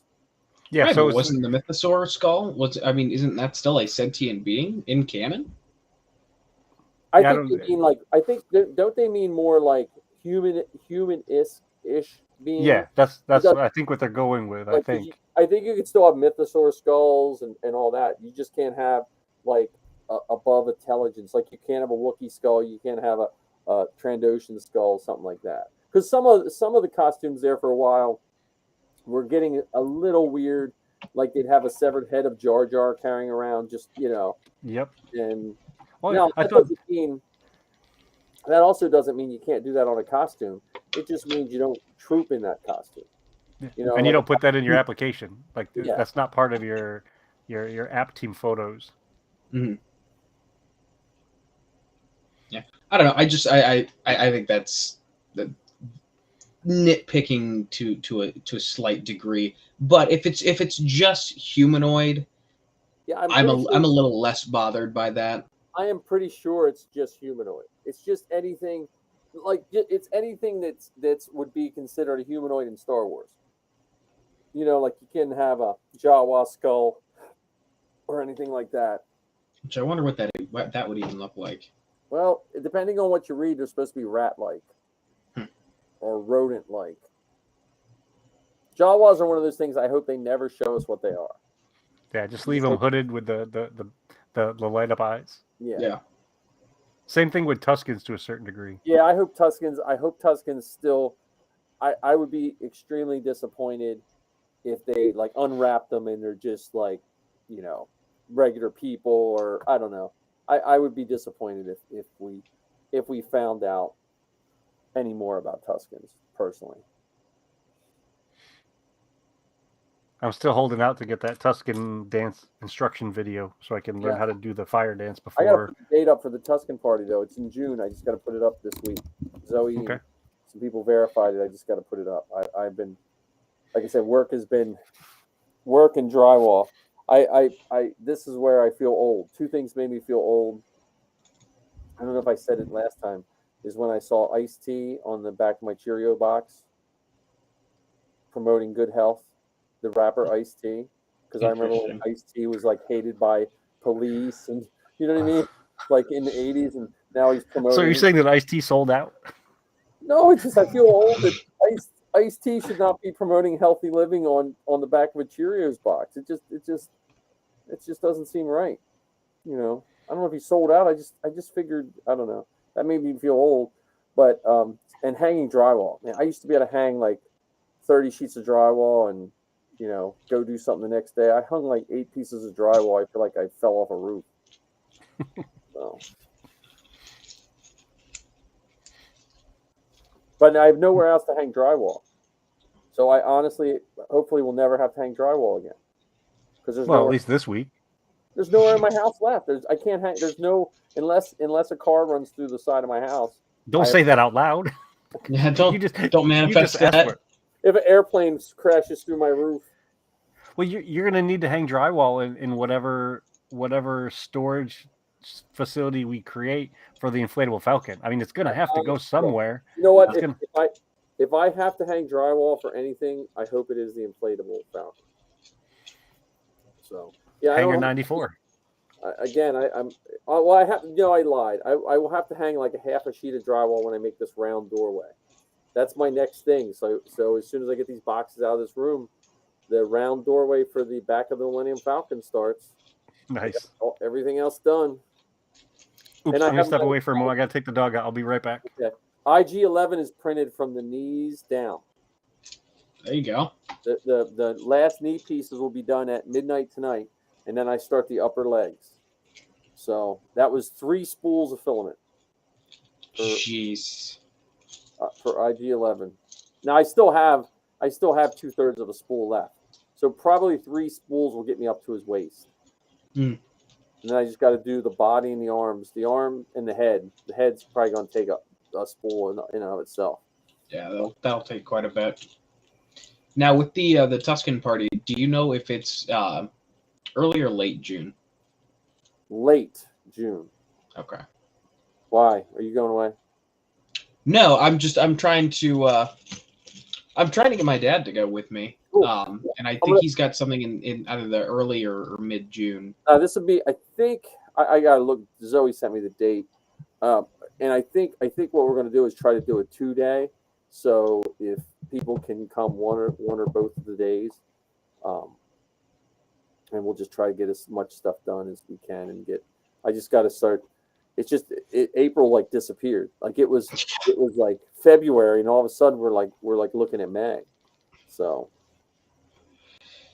I don't know Yeah, what- it's going to be a weekend, right? Saturday, yeah, Sunday. yeah, it'll be a Saturday and a Sunday.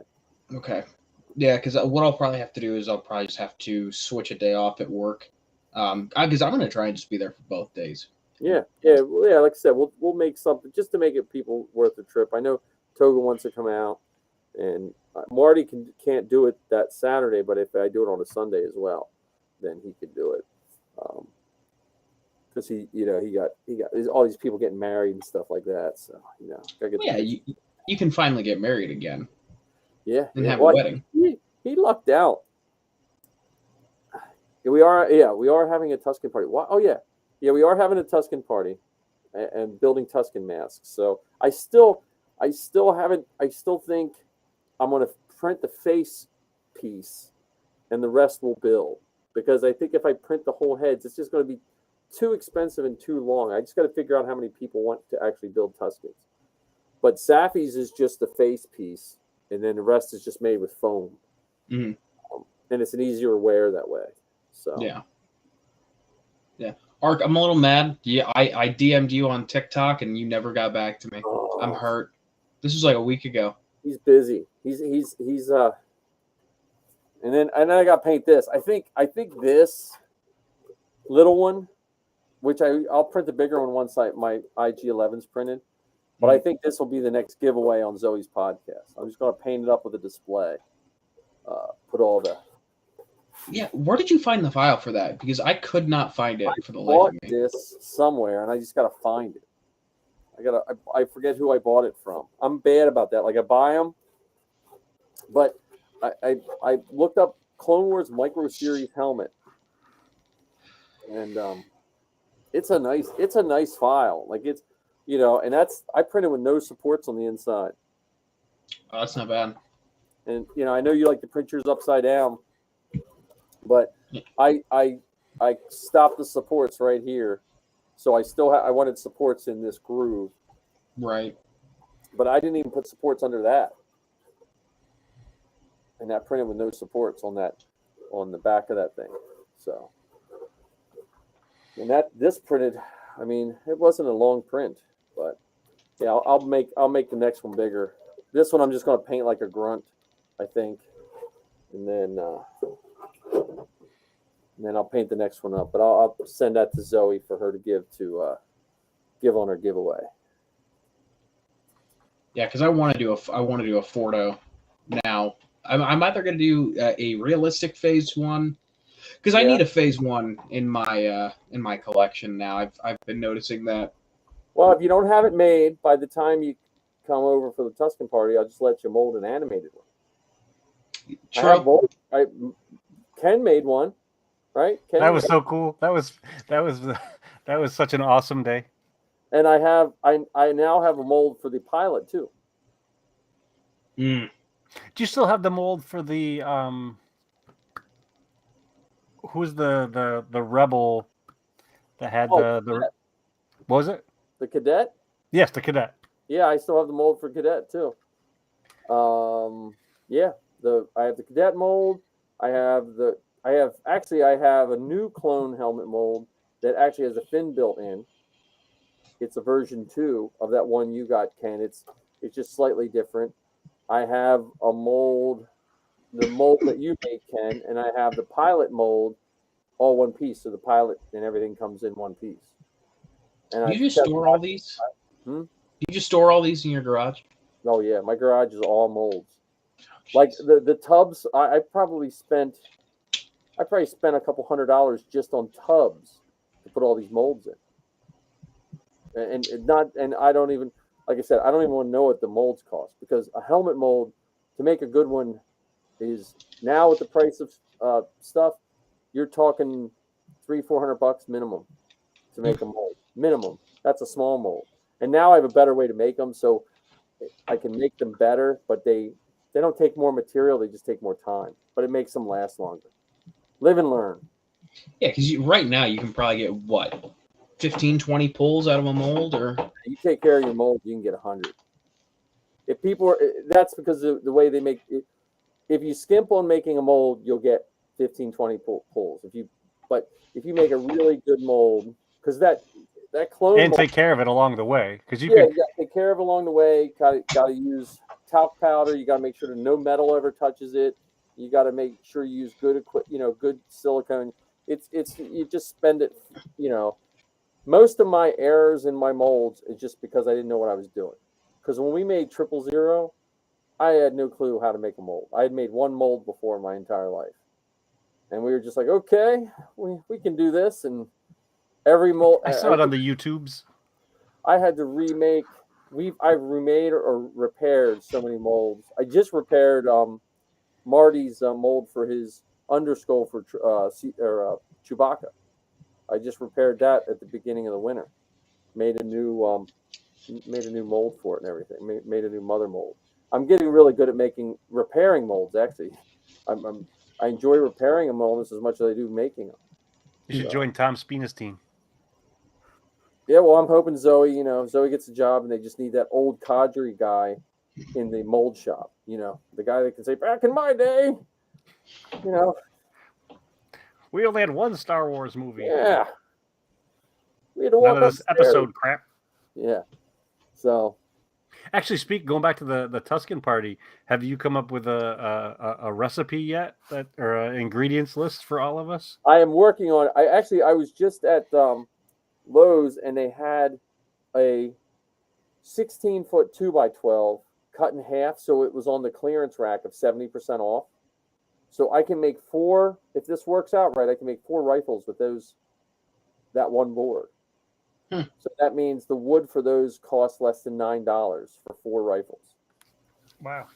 So I'm working. The main thing that's worrying me is the cloth, to be honest with you, is because the monk's cloth we just have to buy. I just got to wait till I have a good coupon, and we just buy a bunch of that for the outer robe. The inner robe is the one that we want to get something that has a woven pattern, but it's slightly different than the monk's cloth. That's all. So I just have to work on that. The rest of the stuff, like the Greeblies, I'm just going to make a dragon skin mold. Like I 3D printed all those eyes, and I have a bunch. But I'm thinking if we use 3D printed eyes, it'll be impossible to get them done in a weekend because people have to sand them, prime them, smooth them out. So that's a whole day. So if I do one pair between now and June, throw them in some dragon skin, we can mold the eyes. You know, I can have them all molded, and here's all your Greeblies for your head. So we're talking like if I just do them in regular resin, all the Greeblies per Tuscan should cost less than probably like $5-6 total for eyes, stalks, nose piece. Then I just got to figure out the face piece, and that's one of the ones.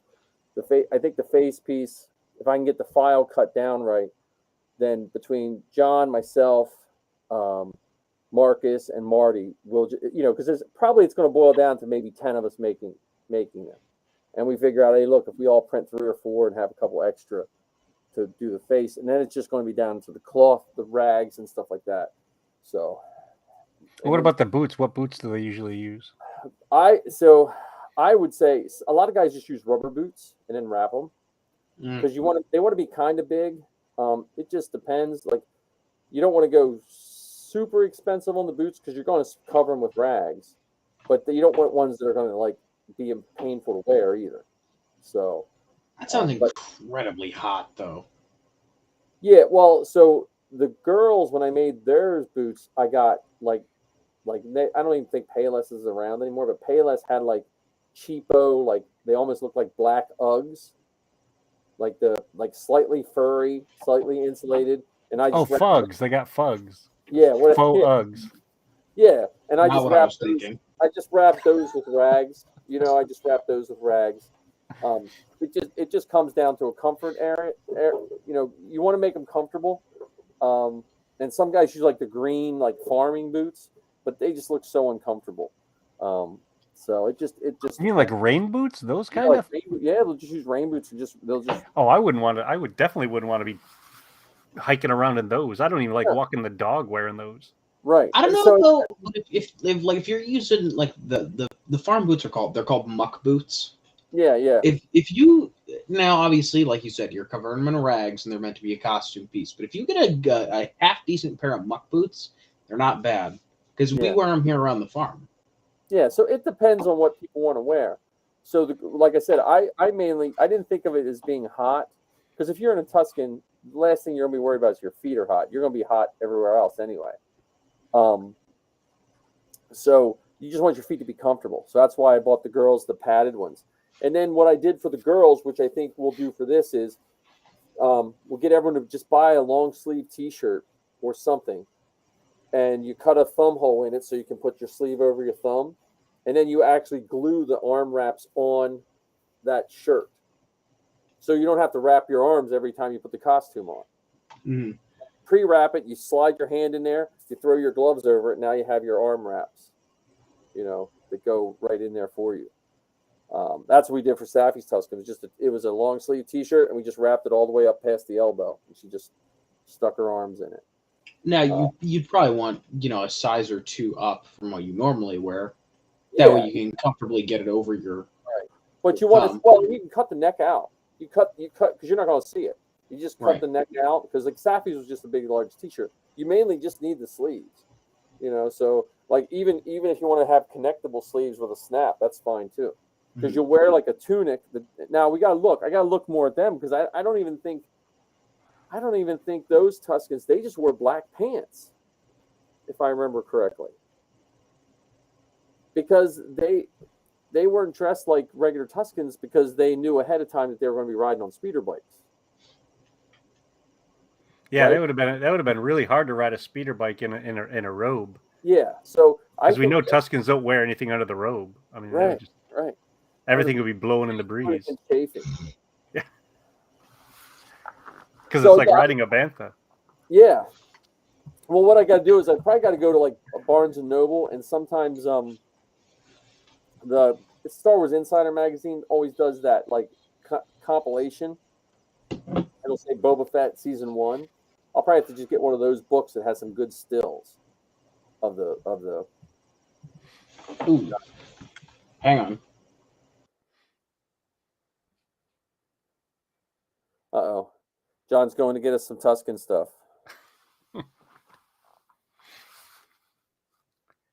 Is that the one that you just picked up? Is that the baby one? That's my. You walk. He looks more like what's the guy the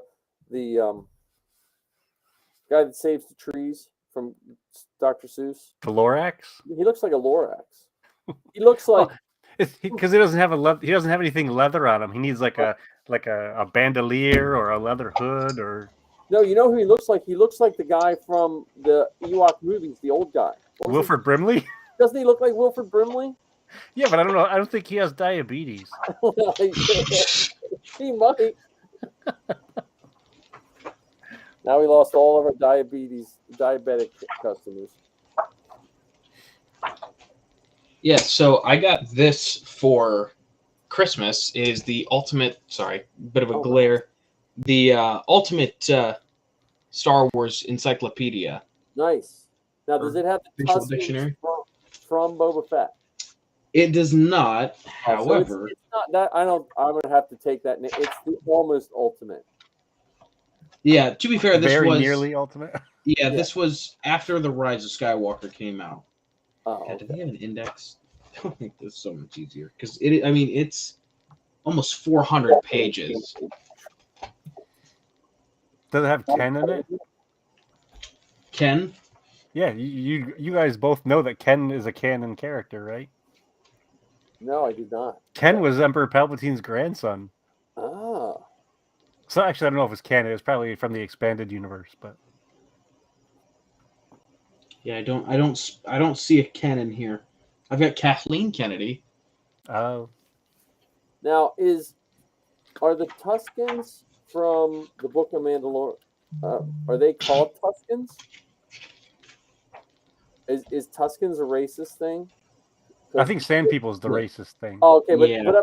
but did all the Tuscans attack Fort Tuscan?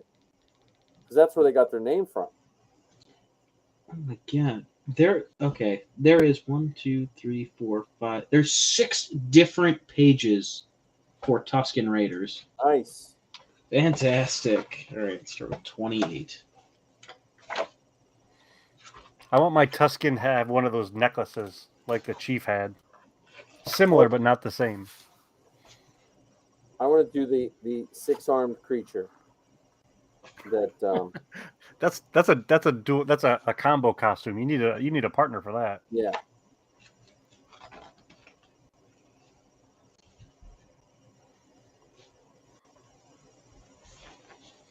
All right, so the first one was just, hey, Anakin killed some Tuscan Raiders. And not just the men. The No, women and children too. Children.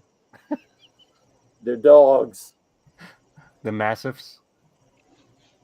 See, I'm trying to find a good picture of these Tuscans.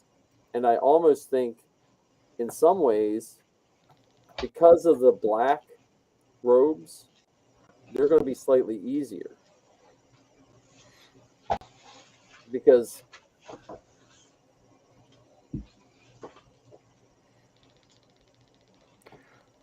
Well, here's a related question that I don't think we've really explored yet. How do we come up with Tuscan names? just go, no, you know what? I have a book. I have a book of the Tuscan language.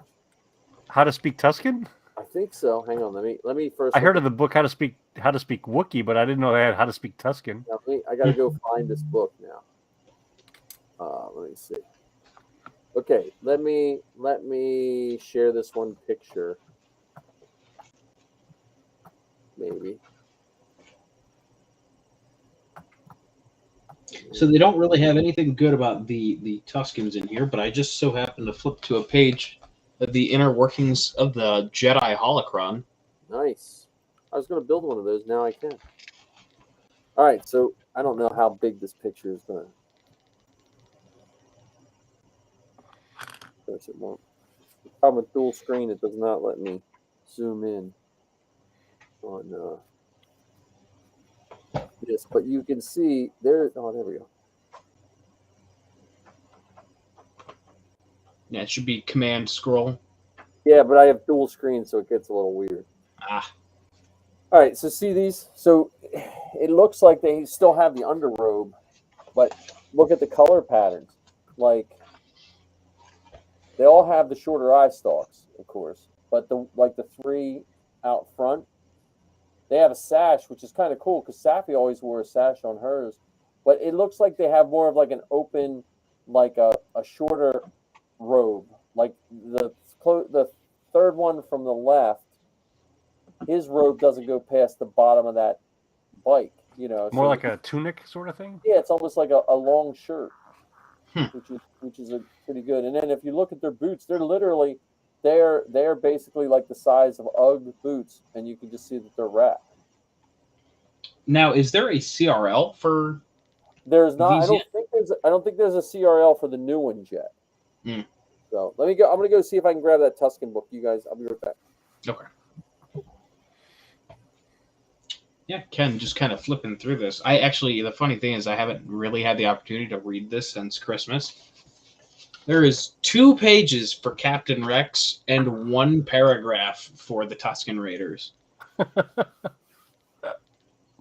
So you can see where Boba Fett gets a pretty nice. That's a nice spread. Right. Does it have a picture of Jeremy Bullock without his helmet on? Yeah, no. Okay. Because sometimes it's, for me, those encyclopedias, I'm like, are they just doing like in-universe kind of entries, or are they doing some of the behind the? And I love all of them. If I had, more bookshelves and more room, I would get every single book that there is out there because they're just all so amazing. Right. I think there is some behind the scenes stuff in here. Again, I haven't had a chance to flip through all of it. One of the books I recently got was a year by year, and what they do in that book is talk about all the things that happen from releasing video games to comics to they started principal photography or ended post-production. There is 2 scenes for the behind the scenes, or 2 pages for behind the scenes. That's cool. Yeah, however, that's just vehicles and ships. I wonder if there's... Yeah, because this is broken down by characters, technology. Okay, yeah, so it looks like they did a behind the scenes for each chapter, if you will. Oh, nice. That book probably has to weigh 5 pounds. It's hefty. It's hard. I mean, it's a hardback too. Some of the books you can't just read on your lap. You need a table in front of you because they're just so big. Right. Yeah, but I mean, honestly, this is it's in depth. So I mean, if it's something it's definitely it's a good coffee table thing to have. Nice. We're all gonna have a whole bunch of books after talking to each other. Right. I was very close to ordering the Vault book as well.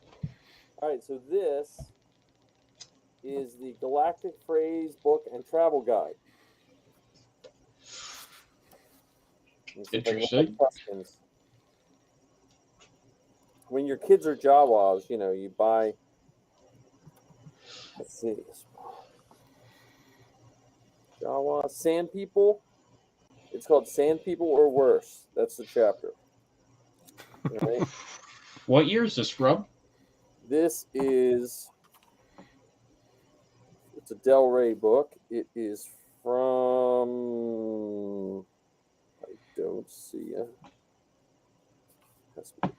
2001, first edition. Makes sense. All right, Sand People or Worse. Here's the comic. Oh, that's cool. Okay. And it says, oh man, greetings. Here's this. This is just how to speak Tuscan. All right. Greetings is AARGH. How do you say it? Arg? Yeah, it's ARG. We come in peace. RU, RUH, RU, RAA, RAH, RU, RAR. Wait, RU. Row your boat. Yeah. I just put it. Yeah, let me see if I can. See, Google Translate doesn't have Tuscan. See if I can put. Yeah, They do have Klingon though. well, it's dirty Klingon. Really? I wonder do they have Elvish from Lord of the Rings? Yeah. Oh yeah. I Yeah, surrender. probably. Here's all the phrases they give you for Tuscans, right? Greetings, I come in peace, I surrender, please leave my clothes. This time calculator belongs to my mother. I don't think I've said all of those words, but I don't think I've said all of those words in that order. Okay, but this is all the ones they give you. And then they say, don't move, hands up, drop your weapon, I mean you no harm, where's the nearest water, which way to the nearest settlement. That's all they have for Tuscans. And then they have, Do they have International Tuscan Sign Language in there?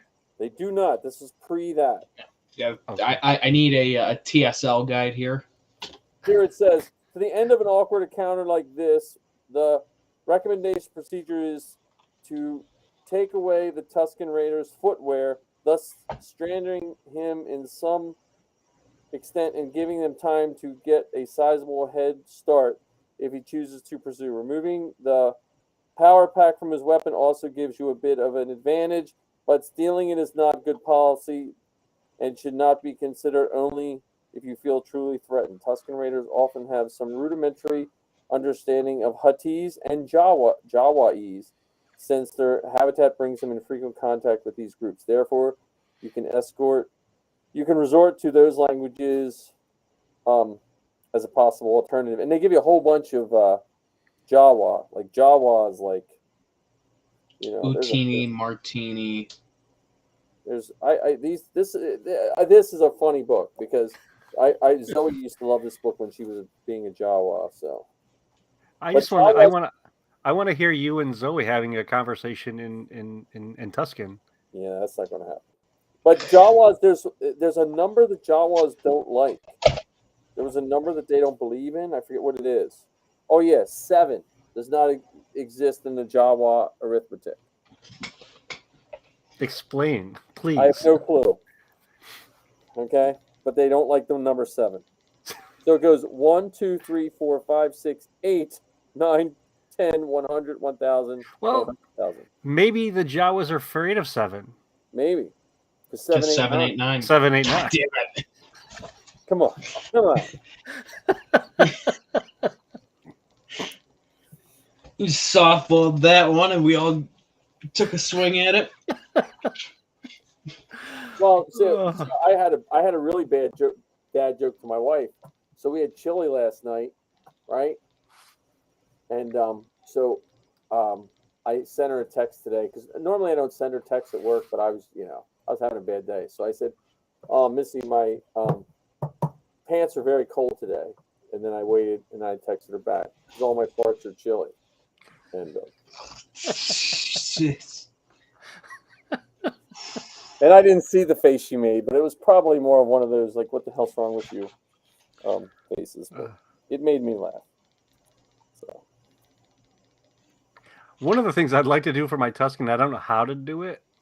I know that for the folks who go in costume at Disney, they have a soundboard that's connected to their gloves. mm-hmm. And when they do certain, like if they squeeze their index finger, one phrase comes out. If they squeeze their middle finger, another. I would love to be able to do that with Tuscan because there is no way I'm going to be able to do Tuscan howls and roars and, please, Mom, leave my calculator with my clothes by the front door. Like, Well, you can buy the sound gloves and program them in. So I looked at one of those for the girls when they were Jawas, and the problem I always have with those sound gloves, whoever makes them, they're not made to be worn. If that makes any sense, because every wire breaks. So I took an iPod Shuffle, and I took Jawa phrases and I just put them on a loop, but I put big long spaces between them. So the girls eventually learned the order of their phrases. Ran the iPod Shuffle, put an elastic band around their hand so they shot it like Spider-Man. They just hit the play button. Ran the headphone cord up their arm, and they just wore it was called a mini bomb speaker. They were like a $5 speaker. They just wore around their neck in a lanyard under their cloak. and then they just hit that when they wanted to make a noise. So I need to be able to do that. yeah, so you just find, I don't know where if you can still get iPod shuffles. At the time, I was buying them at like GameStop. They were like $10 or something like that. I I doubt bet you there's they're. huh? I bet you they're still about $10 on eBay. Yeah. Well, and you could probably just get a generic one, and then A Zune. yeah, or whatever it is. Are they still around? But what I did with the Jawas, I put it in GarageBand and I tweaked the pitch, so Zoe and Sappy sounded different. So I took the soundboard sound and just tweaked it a little bit, so Sappy sounded a little higher. So, but yeah, you can get clean sounds. They have the Star Wars soundboards all over the place. Used to be able to go on Lucasfilm. I think they took them off, but there used to be some on Lucasfilm's website. Well, one of the books I have, I'd love to figure out how to do this. So it's the sounds of Star Wars, and it has thousands of Ben nice. Burt sounds that you could hook up your headphones to this little speaker box, and as you're looking through the book, let's say I want to play sound 756, I push 756 and enter, and it plays the sound of that thing through the headphones. Oh, nice. And if I could figure out how to connect that to a computer to record the sounds, just get a headphone jack and hook it through your mic. If you have a mic jack, just get like on your computer, you just loop it from your headphone jack right into your mic jack. Oh, okay. And then you just hit it and just have whatever. Like I use Apple, so I use GarageBand. I would just record it in GarageBand. Okay. That's another one of those Star Wars books, like the encyclopedia, it's incredible. Absolutely, positively incredible. There's little blurbs about where the sound came from, whether, Nice. Ben Burt was recording walruses wrestling crocodiles or whatever, or the 1956 Mustang rolling down the road with one flat tire. He recorded so many random things for sounds in Star Wars. Yeah, I had the conversation about Ben Burt and how the hyperdrive failing was a failing jet engine or a plane engine with my dad the other night. He had no idea. It's like, did you know? And I'm like, yeah, that's arguably the second most iconic sound that he did. My favorite sound is the Sando Aqua Beast from Naboo. Oh, that's cool. You want to know the origin of that sound? What's Yes. that? Ben Burt's baby. Oh, really? So Fantastic. he recorded his baby when she was much younger, and she made these like guttural grunts, and so it became the sound for one of the largest creatures on Naboo. Yeah, Zoe just sent me a text. They had their Temple Awards, similar to the Dundies, but she just got new Staff Member of the Year award. Oh, that's awesome! Send her congratulations from us, please. I am. Is that equivalent to assistant to the manager? I think it's That's about the extent of my Office references for you there. Oh, you got to watch it if you're gonna make that fan film. Come on. Nope. There was a meme going around Facebook of in a similar vein here of it goes, I refuse to watch Star Wars for the simple fact that it carries more weight to have not seen them. Same with The Office. I refuse to watch it just because it matters more that I haven't seen it than if I have. I guess like certain shows like I have a fondness for Seinfeld, because Seinfeld was one of those last shows where you had to watch it on Thursday night, because at the time I worked at a car dealer and that's what everyone talked about on Friday. So you had to set your VCR and you had to watch it on Thursday night. So it had that neat thing to it. Office again, I think mainly just for The Office. I think if you just watch the intro, we could make a Star Wars intro just like that. Like that could be our fan film to start. The Browns did it. It's very easy to parody. Yeah. Oh yeah. So I mean, yeah, I feel like that's we could definitely do that.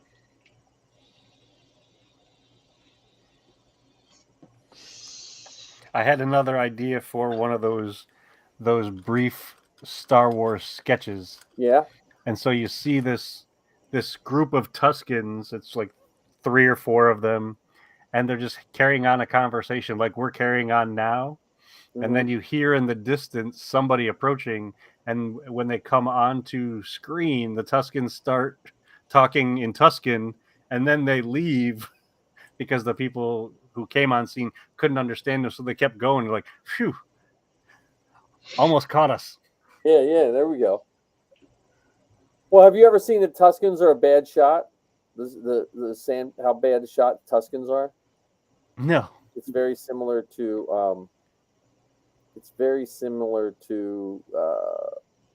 stormtroopers being some of those stormtrooper shots. But they did a Lego video of the Tusken shot. Yeah, let me see if I can turn it on. Let's see if I can find it. Let's see. I have to watch a YouTube commercial for a minute.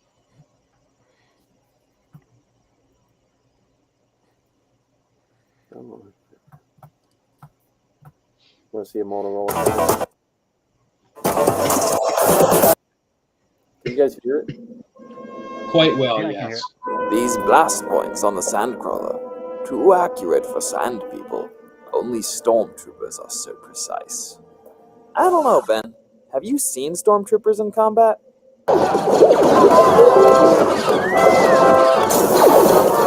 Trust me, Luke. Sand people are much, much worse.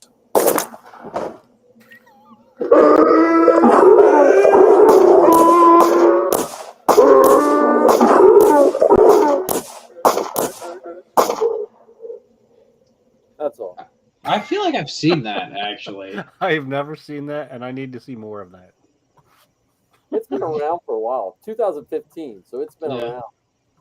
Zoe showed me that when she was a little kid, like real, before we thought we were ever going to be building Tuskens.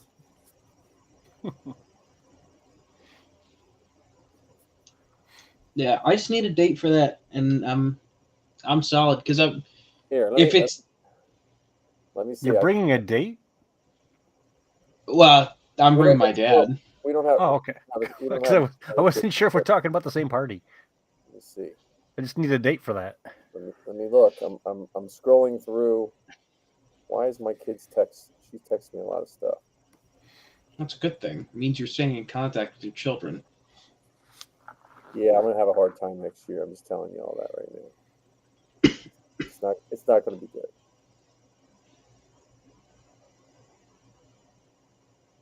I'm gonna do But that. you can thank COVID for the advancements in Yeah, video no, television. and you know what? I do appreciate the time I got with my kids, because of COVID. If that makes any sense, Mhm. because I got some extra time that I wouldn't have gotten.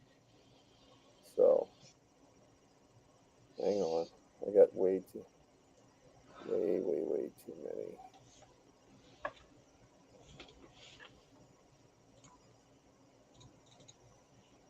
No.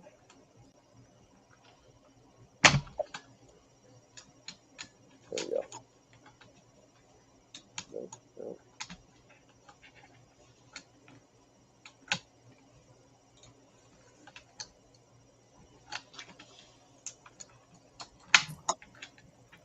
All right, let's see. I'm just gonna ask her. She has it written down. Yeah, because it's either. I mean, if it's late June, it's either the weekend of the 18th or the 25th. Yeah, that's what I'm trying to figure out. It's one of those two. I just don't know which one. Maybe we'll just get the inflatable Falcon by then. Maybe they'll say, you know what, you guys. I would like to know how many of those they sold. Like, I'm guessing less than 10. It has to be. There's not enough people to shell out $10,000. Right, and a Well, lot think of about all the bounce house companies that there are, though. So they may have sold many more than we think. But there's 10 none, grand? there's none around here. Like I looked, you know, like there's Yeah. Well, people. also look where we are. Look where we are. That we're not necessarily in, But we're Star in, Wars worshipping areas. But we are in prime baby making area. we're in the New York, Baltimore, D.C. area, Philly area. You know, I mean, I don't know. I'm not, but you guys are. That's true. What do you have out there? You have what's in Ohio? You have Cleveland, We have Right. corn. corn. Well, we have corn here too. We have corn and tobacco. I don't think we have tobacco. I think we just have corn. Our tobacco has made a comeback here. The Amish have, you know. Well, I do live in the Garden State. That's true, but Yeah. Jersey's weird because, like, it gets portrayed one way. Like, as growing up as a kid, I thought Jersey was nothing but like Atlantic City looking. You know, I can honestly say I never anticipated living in New Jersey. really. Now, where you came from? I came from upstate New York. Yeah, well, that's like Mm. country bumpkin. Super. Oh goodness, yeah. I mean, I live 10 miles from Lake Ontario, and we would, no joke, get 100 inches of snow in a season. Now that I live 20 minutes from the ocean, it's a absolutely different world. Do you live near Tom's River? Not too far. Oh, you know Tom? Yeah. Because my sister-in-law used to have a beach house there until the one hurricane basically wiped all those places out. Oh yeah. The boardwalk was.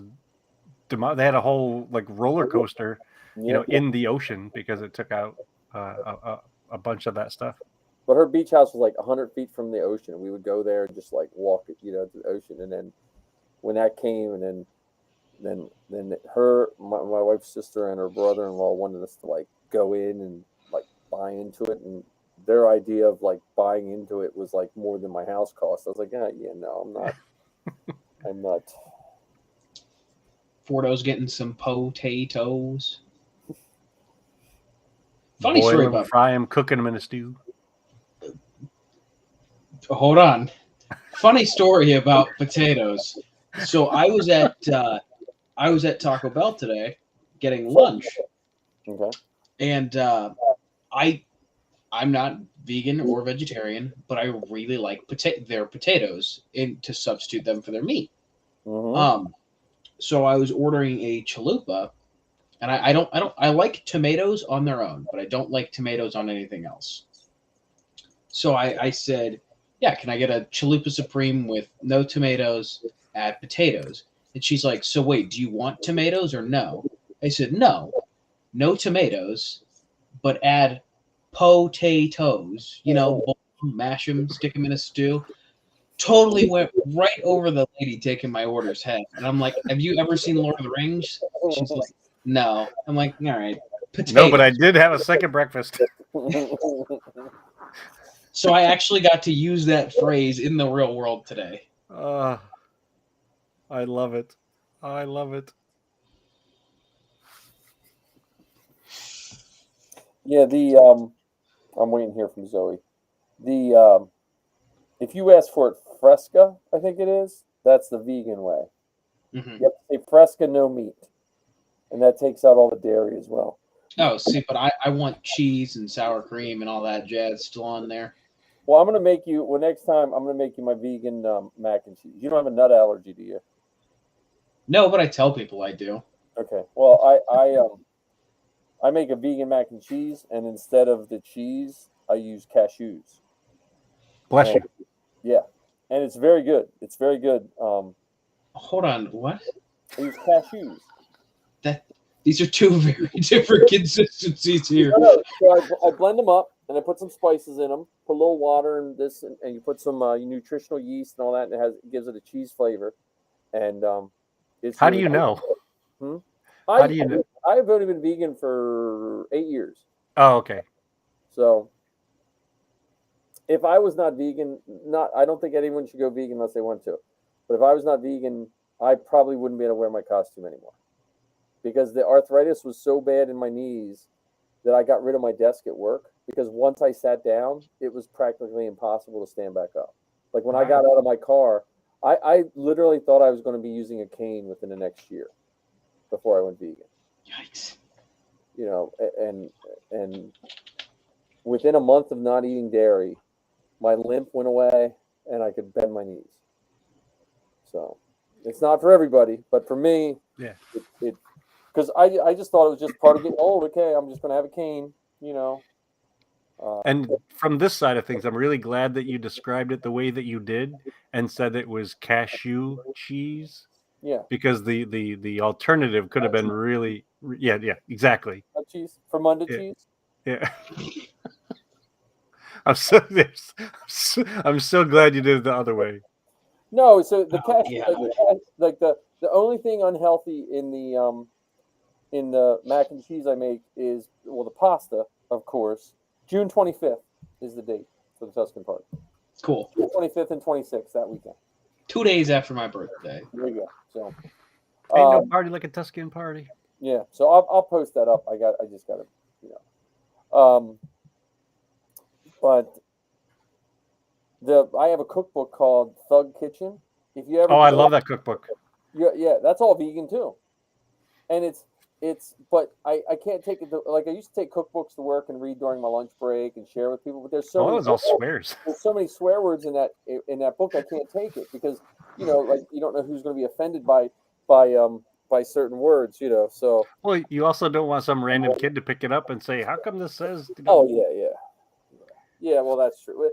The middle school students are a little like, I never swear in front of my students, but I've had discussions of swearing with my students before, because they think, for a while they think, well, teachers don't swear, and I try to explain to them there's nothing wrong with swearing. It's just where and when you say certain things.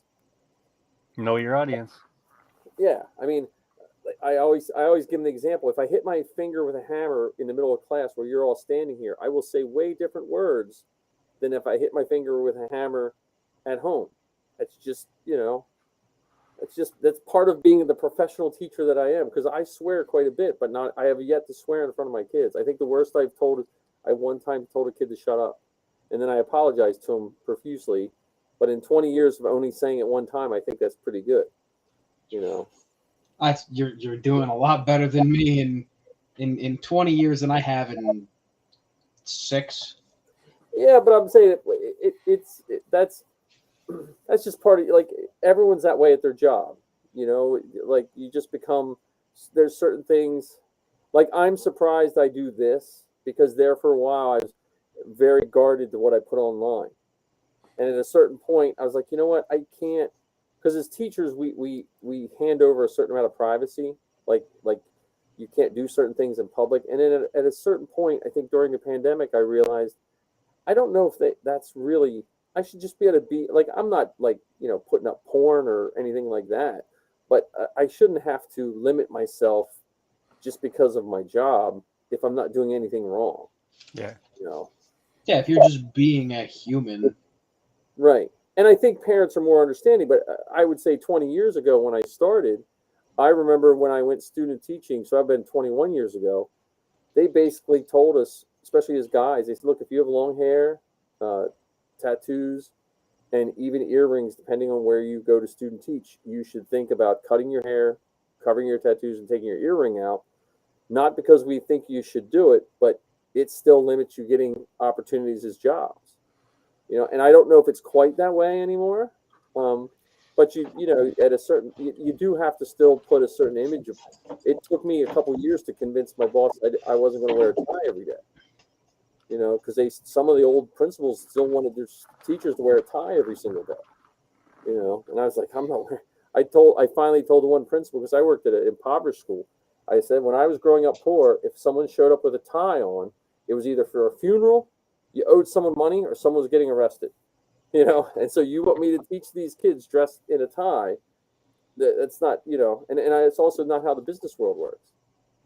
Like, you know, for a lot of the businesses, I mean, there's still people that dress in suits, but there are just as many businesses that don't require that every day. Well, one of the jobs I used to teach orientation on their very first day, I would explain to them that depending on the department that they worked in, they may be asked to cover up their tattoos. Yeah. You know, and if depending on the kind of tattoo you had, we may ask you to cover up all the time. Yeah. You know, so if it was tattoos with swear words, if it had tattoos that imitated violence, if it had tattoos of nudity, we would ask you to cover it up. Yeah. Not saying you can't have the tattoo, just saying that while you're here representing this organization, you can't display it. That's why you need Arabesh tattoos. Yeah, You yeah. can say whatever you want if someone can't read it, except for Zoe. Yeah, Zoe can. But, well, yeah, and it comes to what we were talking earlier about Star Wars in the sense that different things in culture change. So I think like the first 3 Star Wars movies, we didn't have pop culture as we know it now. Like you pick up any toy catalog after the Star Wars action figures. This is where we need Anthony here. But after the Star Wars action figures hit, that ignited a different kind of pop culture.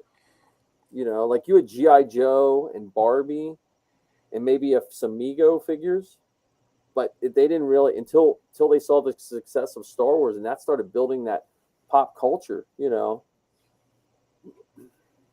Well, and movie makers would then also get into that side of the merchandising. Yep. Think about how many movies had action figure, like they had Robin Hood action figures, and the best way to get that's the best way to get a good cheap Ewok village is to buy the Robin Hood village. Yeah. I saw some poor person showing off their Star Wars action figures, and they had Ewok village with the green shrubbery on top, and that's not an Ewok village. Yeah, that's Robin Hood one. That's the Robin Hood video or village. Talk Yeah, about 'cause that's one of the things that Kenner used to do is they would just change the color of the material in the mold, and this is the Star Wars one, this is the Robin Hood one. They didn't have to retool anything. Yeah, and that Robin Hood one, man, they really crowbarred that action set in because that had nothing to. What there was a tree house. Well, that's where Little John and his merry band of merry men or something. Can you see the Kenner exec saying to like Kevin Costner, "Could you just put up a tree house up there? Here's a picture of what we want it to look like." I tried watching. Well, this is unrelated but kind of related. I tried rewatching that Robin Hood movie, and I had a way better memory of that movie than that movie was. Talk about like dropping the ball on even just hairstyles. Like you could tell when that movie was made by the hairstyles, you know. Because imagine if Star Wars did the same hairstyles as like the same movies coming out at the same time. You know, like feathered hair, like you know. It's just weird. It's just weird that like I know George was a genius, but what did he do that on purpose, or was it just like we don't have any money for hair budget? Well, I think one of the things he wanted it to do was to have it be grounded in some sort of cultural reference, even if we didn't know what that cultural reference was. Yeah. You know, so when you look at Leia's, cinnamon bun hairstyles, I thought that was, like a Peruvian Indian kind of thing, or some other indigenous culture that had that sort of hairstyle. It was also mimicked after some South American women freedom fighters. If I remember correctly, that was one of the reference photos. Well, that's what I think I liked about it, because like he took it's like we see it now when you see the resurgence of all the 80s stuff coming out. I try to explain to my students, not everyone had that hairstyle. That was like the middle of the road pop culture, that had because when I was in the 80s, I wore Levi's jeans and plain t-shirts. I didn't have the shoot pants, and I didn't have the all that weird stuff, because we were just like the poor end of it. All that typical 80s stuff that they throw in to an 80s movie is usually like the extremes of the culture. And Lucas stayed away from that when he made those movies. Like you didn't see big bell bottoms, and you didn't see, I guess the closest you had was some of the mustaches, And that wasn't on the main characters. It was really on the background folks. Like Right. who was the John guy that was in Cheers? Oh yeah, yeah. Was he in Star Wars? Or he was in Empire Strikes Back. He was in Empire Strikes Back. Yeah, yeah, Who did like a voice in every single Pixar movie? yeah, yeah. So you're trying to tell me that not everyone in the 80s had big hair and puffy magenta vests? Nope. Like you'll see like movies where they have like a flock of seagulls style hair. I never saw anyone in person with that hairstyle. You know, I saw a couple mohawks. I knew a couple people with the big like mohawks and the buttons with tons of pins and stuff like that. But Well, you see that nowadays anyway. Yeah. That's But, I pretty mean, common. it was They have jackets like that at Hot Topic. yeah. Chess King. That was about as close as I came to 80s was Chess King. It was this store that, man, the clothes would literally fall apart when you were taking them out of the bag. I remember buying a suit from them. You wore it like twice and the pockets fell off. But What, your suit had pockets? oh, they were sewed shut, so we would open them up so you could put something in it, you know. And then it was just like the cheapest material. And then they're like the only thing they came close to was in Jedi, with Han Solo's trench coat. Because in the mid '80s there was that big trench coat fad, kind of going along the lines with Breakfast Club and a couple of the other movies where like the teenagers all had like the longer trench coat looking things on it and stuff. But that's probably the closest you came to. Yeah, but that narratively made sense. No, yeah, that's what I'm saying. But that would be the only thing that you could maybe say, you know, because why did they have those, and why didn't he just have a poncho or something? But Han Solo was always the trendsetter too. So much so that Lando took his clothes. Yeah, I'm telling you, man, I was so angry. It was like he stole his car and his dog. You know, he got him captured. Then he took his car. Like it'd be in the Dukes of Hazzard, he would have taken the General Lee, and I don't know if they had a pet. Did they have a pet? You know, or if it was I thought Uncle Jesse had a dog. I thought if he was BJ and a bear, he would have taken the tractor trailer and the bear. Or Smokey and the Bandit would have taken his monkey and the pickup truck. Yeah, or he would have taken the Trans. Oh no, that wasn't Smokey and the Bandit. That was Clint Eastwood, Every Which Way But Loose. Oh yeah, man. I remember those years of monkey movies. Man, that was terrible. They had legit monkeys in the movies. Mike, yeah. you had the perfect 1,000-yard stare. Left Turn Clyde. Monkey movies. No, it was like I always liked Clint Eastwood westerns, and man, when I saw that first one with the orangutan, I was like, oh, this is real. That's when I started to realize that I like genre films more than specific people.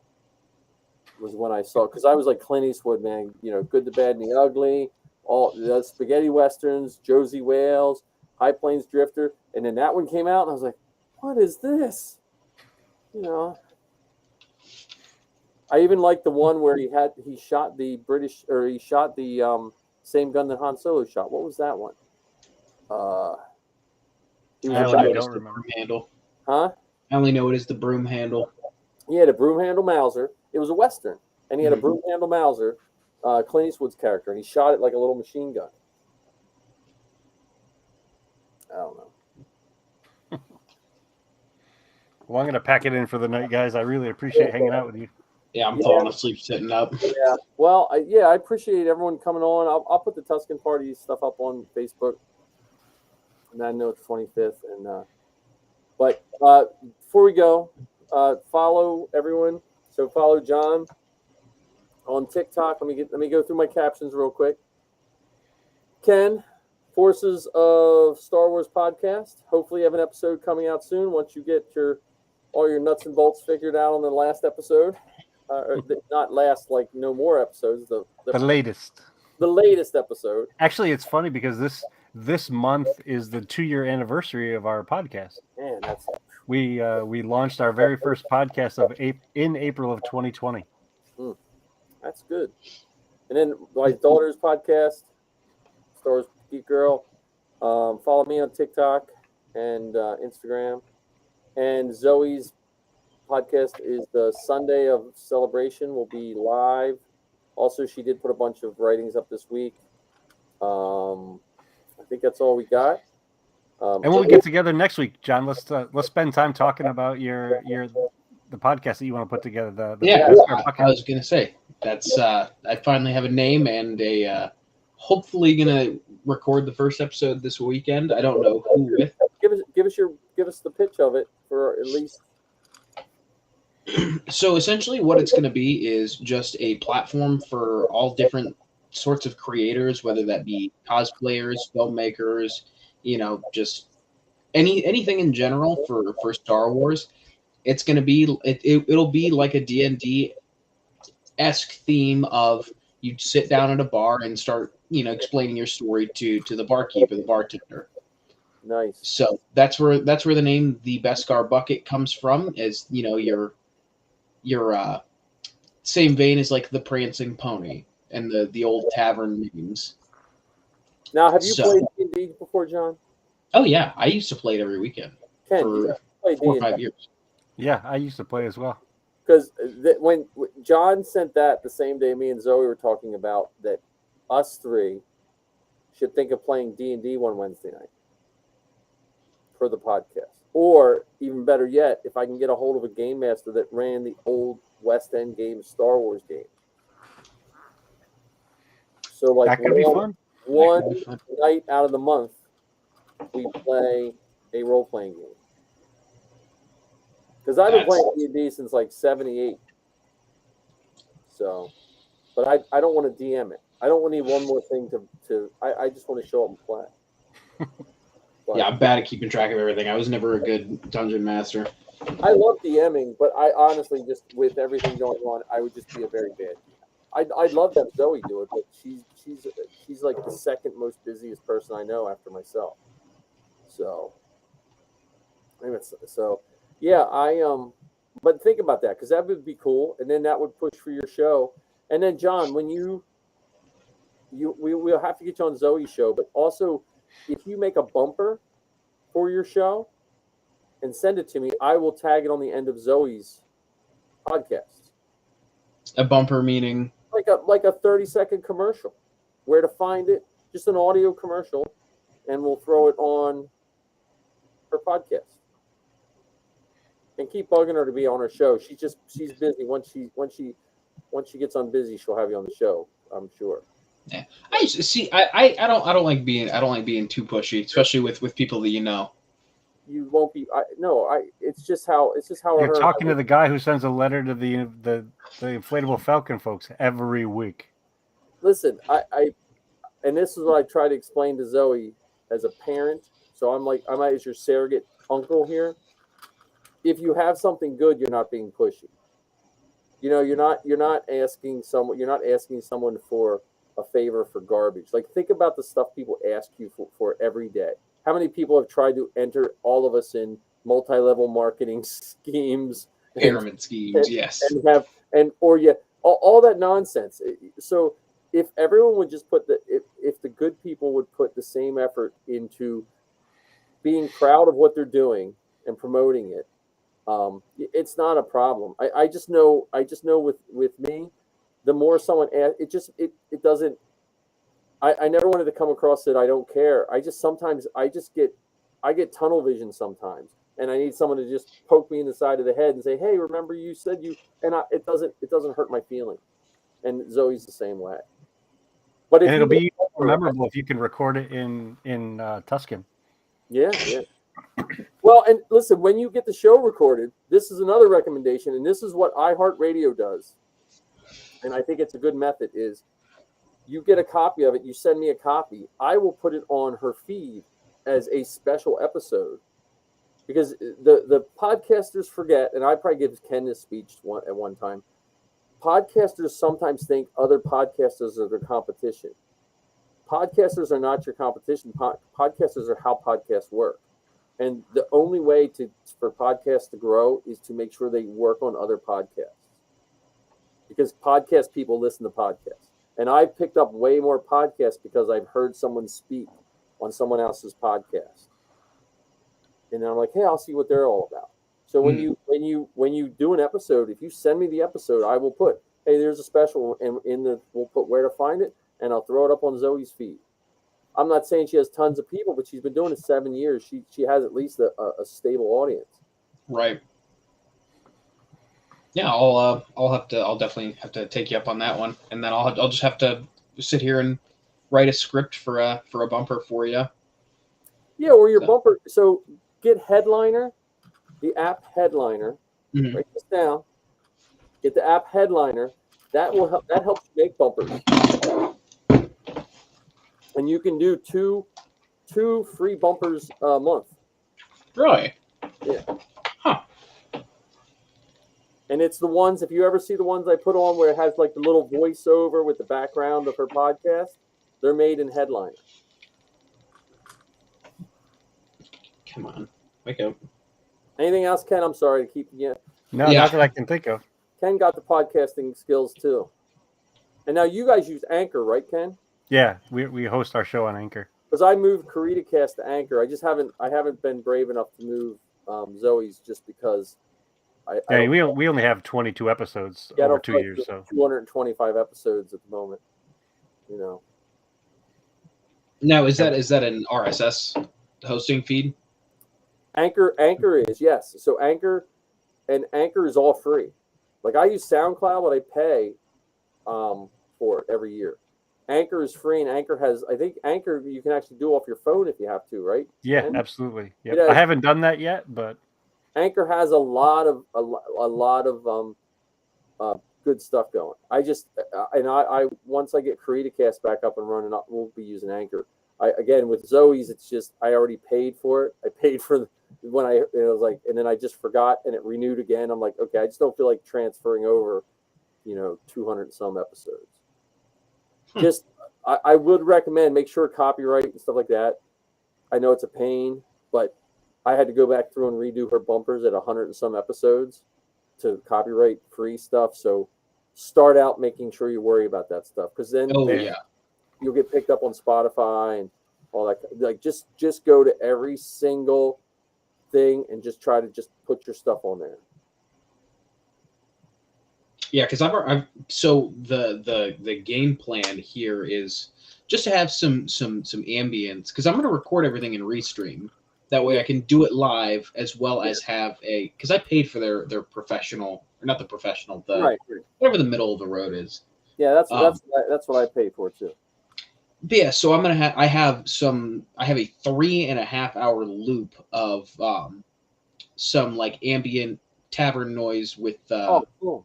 with like just string band music Yeah. playing in the background. So just say, to add to the effect there, and also have a little bit of, white noise cover there. That's So cool. Well, you could do like Coffee with Kenobi, and he does like themes with coffee sometime. Like his segments have like a coffee house theme. So, but yeah, it sounds. I'm excited to hear it. So,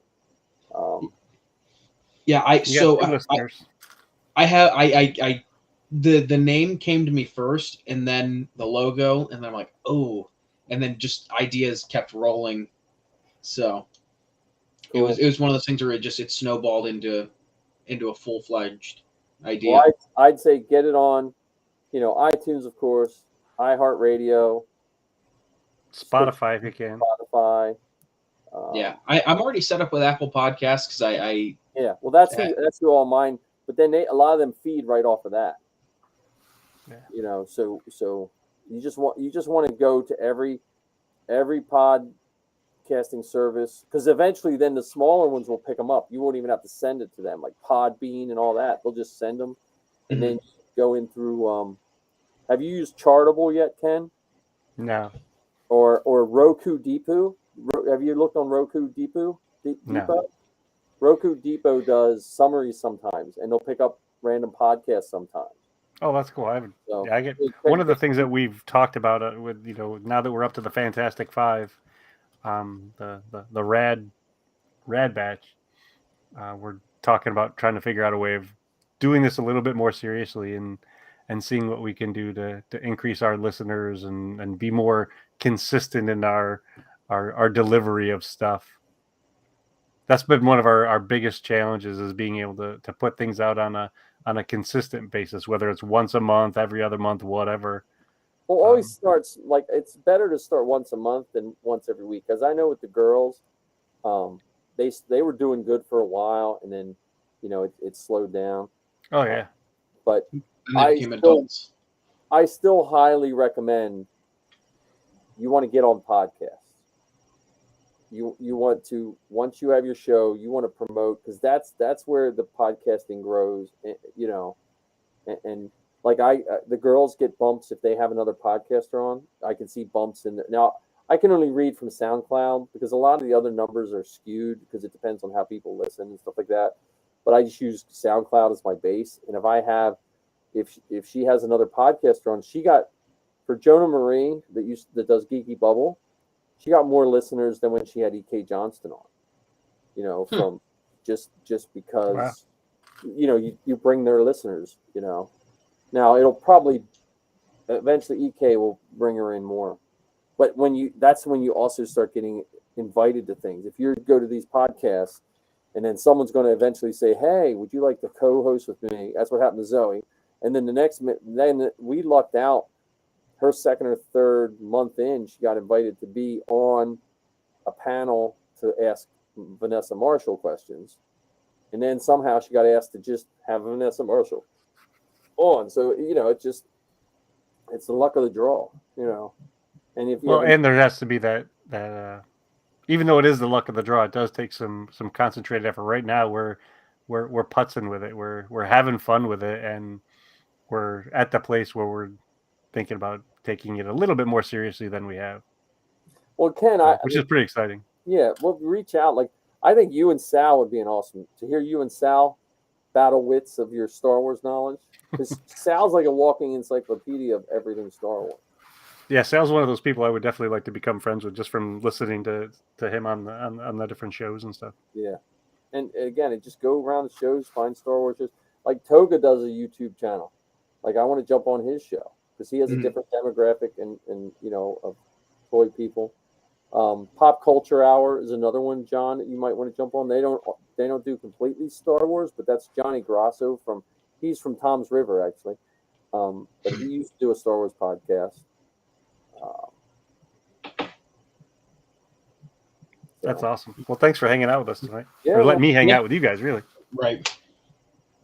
Yeah, well, this week, so I'll put up something next week, but I still think we should think of a role-playing game at least once a month for us. And we can get some more guests. We can have 10 people. I want to see what this thing looks like with 10 people yapping back and forth. Well, either role-playing or, more of the trivia. I thought the trivia was fun. Yeah, I should get some. Well, I'm just lazy. I'm just bad with the trivia. I'm bad with the trivia. My trivia always comes down to it sounding like a social studies quiz. It always, when in doubt, I'm like, what planet does this happen on? What year BBY was such and such? Yeah, or it gets that really terrible, like, how many times did stormtroopers do? I'm like, oh, that's not a fun question. Zoe has a better knack with those kind of questions.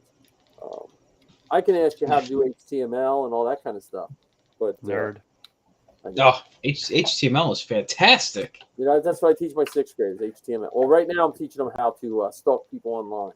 I do a lesson on how much of your personal information you give up by accident online. And then they have 3 people, they have to look at their social media. They're fake people and fake social media, but they see all the information you accidentally give out by, like, your sports team shirt on your shirt and all this kind of stuff. Or the geolocation of your picture because you didn't turn that off. Yeah.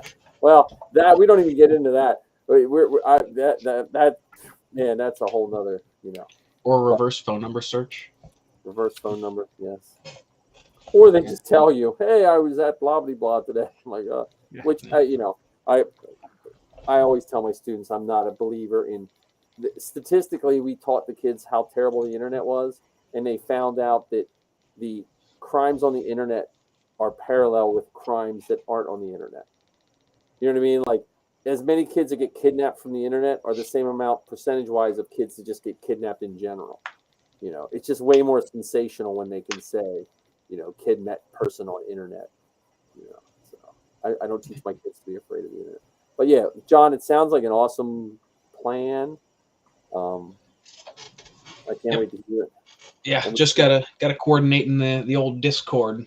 So Yeah, so I, now I you, picture metal mugs with your logo on it. yeah. Oh, you yeah, you know what? You could 3D print. Like, you ever see some of them cool Star Wars mugs that they print? The With all tiki the- mugs and stuff. Like Yeah.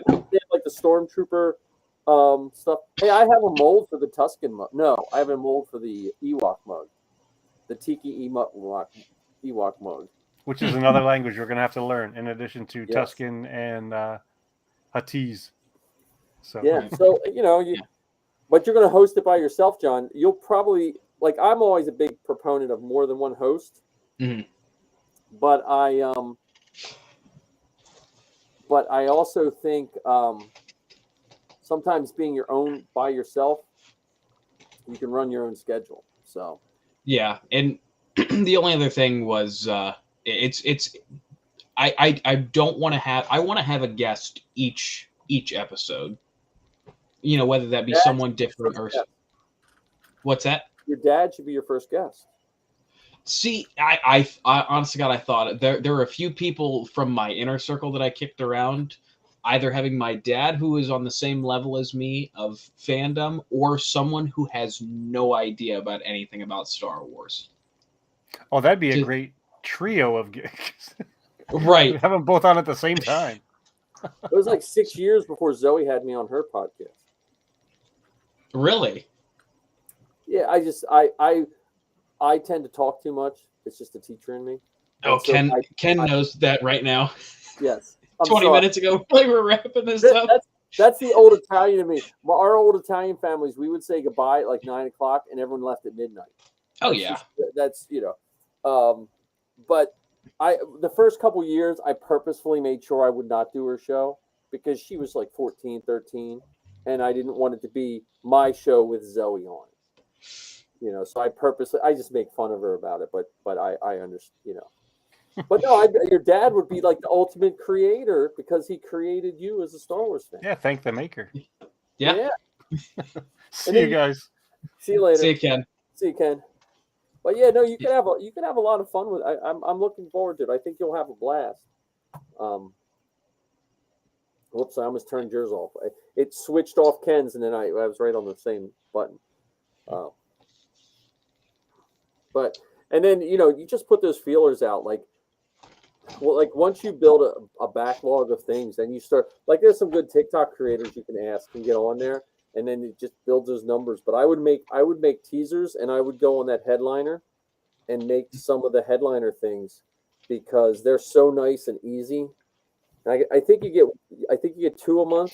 So if you're I don't know what your schedule is, it's going to be once a month, once every other week, or whatever it is. Yeah, I'd like to do once a week just for my own sanity, but I don't want to commit to that without knowing I can do it. Well, this is what I would have done if I had to do Zoe's over again. So we committed to once a week.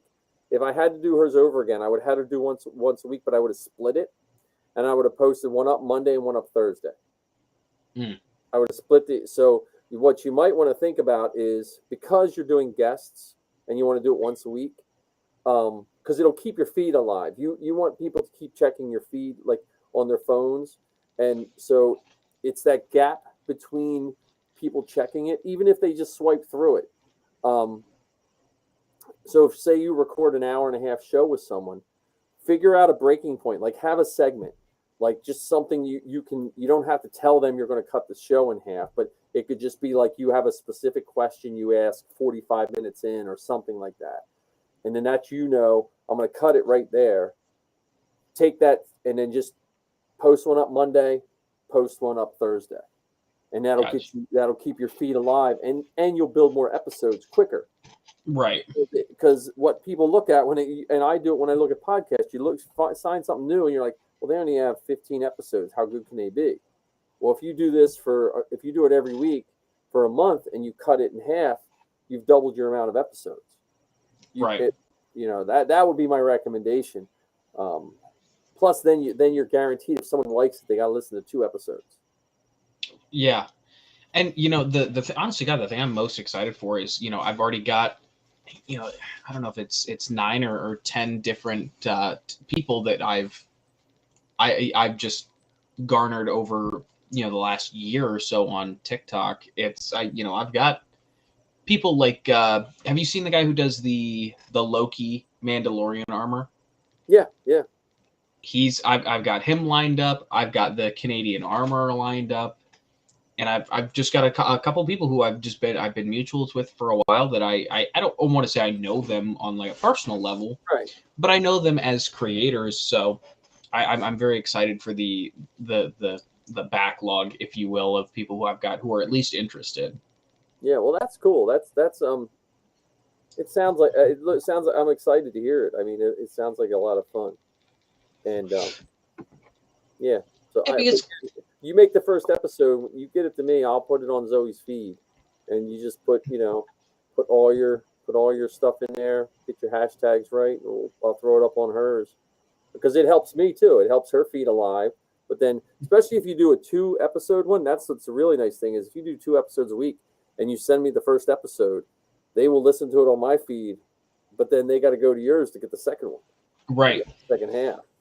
So just make a consistent bumper that says, hey, because people like that consistency to listen. So the most successful podcasts, I'm not talking like Joe Rogan and stuff, but like the most successful ones come from iHeartRadio. Like even people that don't work for them get their shows produced by them. And a lot of that is it's a very nice, consistent beginning and end that people it's that familiar. Like I have podcasts I listen from them because it just when I get in my car, I turn it on, I hear it, and it gets you ready to go to work. Mhm. So Yeah, I'm really looking forward to it because I mean I know I've because I don't want it to be like every other podcast where not to say like we're like every other podcast, but where it's just rambling on for an hour and a half, 2 hours, yeah, and I want it to feel more so like hey, there are some awesome creators out here. We're gonna talk about this, that, and another, but I want it to not predominantly, but I want a good chunk of it to be like, hey, what are you doing? Yeah. What I want this to be about. The different people who are. It's kind of like our Star Wars stories, where it's like I want to know about you. I want the world to know about you and what you're doing.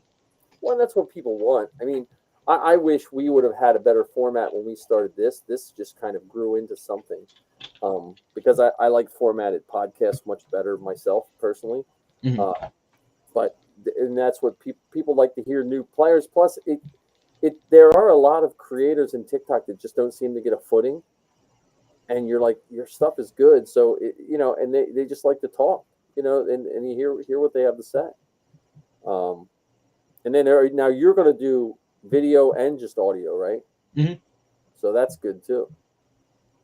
Yeah, I think probably what I'm going to do is I'm probably just going to because I don't want it to be too long. Yeah. Because I want to be able to hold because I know I'm ADHD as can be, so my attention span is like a goldfish. That's why I have a hard time listening to podcasts straight through, and I prefer 15, 20-minute clips of a podcast.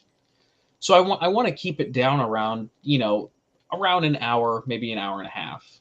Yeah. So, Well, I'd say shorter is better, but I would highly recommend if you get an hour and a half show, I'd cut it 3 ways and space them out every week because that's going to help. That's that's also going to push your feed up the line because like a lot of the pod catchers, they don't really look how long your show is. They look how much time new content comes out. right. So if you're putting it up 3 times a week, it's going to push you higher up on the charts. Mm-hmm. Like Zoe's podcast. The biggest problem Zoe's had with her podcast is we shouldn't have put girl in the name because all this backlash you see online when they talk about female fans, Zoe's been dealing with that with her podcast since it started. Like just I just shield her from that. She doesn't need to worry about that nonsense. But that's the stuff that pushes her, and then the name I'm glad I put Star Wars in the name, but I probably shouldn't have put Star Wars Geek Girl in the name. But we never thought we'd still be doing it 7 years from now. So Right. Yeah. Now, kind of going. I know. I also said I'm falling asleep sitting up, Yeah, but you got me on a soapbox here. I'm sorry. So with the bumper, because my brain works, I listen to the conversation while thinking about two other things in the back of my brain. With the bumper, and being like a 30-second commercial, how exactly would you suggest a formatting of that? Well, it depends on how you want it to come across. Like it could, because what we'll do is I'll just put it. It'll go after her thing, and it'll just say, you could just say, hey, my name is John. I'm new to this podcasting, and this is what my podcast is all about. Or it could be like, let's say your first episode, you have a 30-second piece of it that you think is just gold. You could just say, this is what my podcast is about. Hey, here's a clip from episode 1. Gotcha. Or it could be one of those questions. Hey, are you a creator? And you want to, and it could be, and you can make multiple ones. If you make multiple ones, I'll just throw them in at different times. Put them at the ends, put them at the beginnings. Because when Celebration Chicago happened, I got a hold of all the people that were on the podcast stage, and I had to ask them to send bumpers. And then we put together a big long bumper. And for all the ones that, there's some people that don't understand that podcasts are in it together. There's a few that think, well, I'm not helping that podcast because my podcast is better than theirs and this and that, Rebel Force Radio, but so those people, they're not going to do it, but I just stick with the ones you can, and you just reach out to them, reach out to, if you like a podcast, just say, hey, I'm doing ask them to be a guest first, and then if they like it, they'll reciprocate. Mm-hmm. So. Yeah, I'm really excited for this because I've always wanted to do something like this. Just either never had the platform or never had the idea. So I think now that don't get me wrong, 6,000 followers isn't. I wouldn't exactly call that a following, but. Dude, when Zoe started, we were happy when she got 11 listens for a month. So like it's because you have to do it for yourself, and sometimes you want people to listen, but like we have 2 people listening right now. So, yeah, and we know one of them. So, right. But which one of them's dodging my TikTok DMs, and I resent mine and never got a response. Well, the TikTok app was weird this week though, because they updated something, so now mine looks different on my phone, like the way it's. So I probably missed a bunch too. So it's funny you say that. I got an update for mine, and are you talking about the activity page or your inbox? Yeah. So mine went to that update, and now it is totally reverted back to how it was. Yeah. So. Well, and I have TikTok on this computer, the app. This is one of my older Macs. I have like a crap ton of Macs because I used to rebuild them for people, and I somehow have I think I have 8 iMacs running right now somewhere in the house because I would get them for like $50. People were like, this doesn't work. I'm like, oh, let me see what I can do. Anyway, but I have the app on this, but you can't put it on the computers anymore. They changed it, but somehow when I put it on this older computer, it went on. Huh. TikTok's all over the place, I think, sometimes. Yeah, but I DM'd a lot of my mutuals too. Good. Just like, hey, I just wanted to reach out personally. I know I made a video about it, but I'm starting this podcast. You should ask Matt. He's on my list. He definitely is. Because he's looking for promotion of that too. And again, I know we were making fun of this a little bit, but think of Steel City and see what a table costs. Because you're like, I was looking at those people, and I'm not knocking anyone for being a famous cosplayer, but I'm like, they were as famous in their mind as I could have been. You know what I'm saying? Like I never heard of them. Or look at a little con and just put a live. Use some of these little cons. If you say, hey, I want to just do a live podcast feed, they'll eat that up. Right. Or Don't worry, I was already thinking about getting a table for Steel City well before I had the full-fledged idea of this. Because I've thought of doing it for Zoe. I mean, I can't. If I do it for Zoe, it wouldn't be till next April because she'll be in LA, and then I have to see if she's actually coming back. Like I would love Safi to podcast with Zoe, but that's just not Safi's thing because then I'd get a table. But yeah, I mean, you get a good Zoom recorder, you can go around and do some good audio clips and stuff, and with phones anymore. So. Yeah, what we should do though is we should plan this out. We need to get side by side tables, Yeah. and then no, even Or just better. get one table together. Or hear me out. We get 3 tables.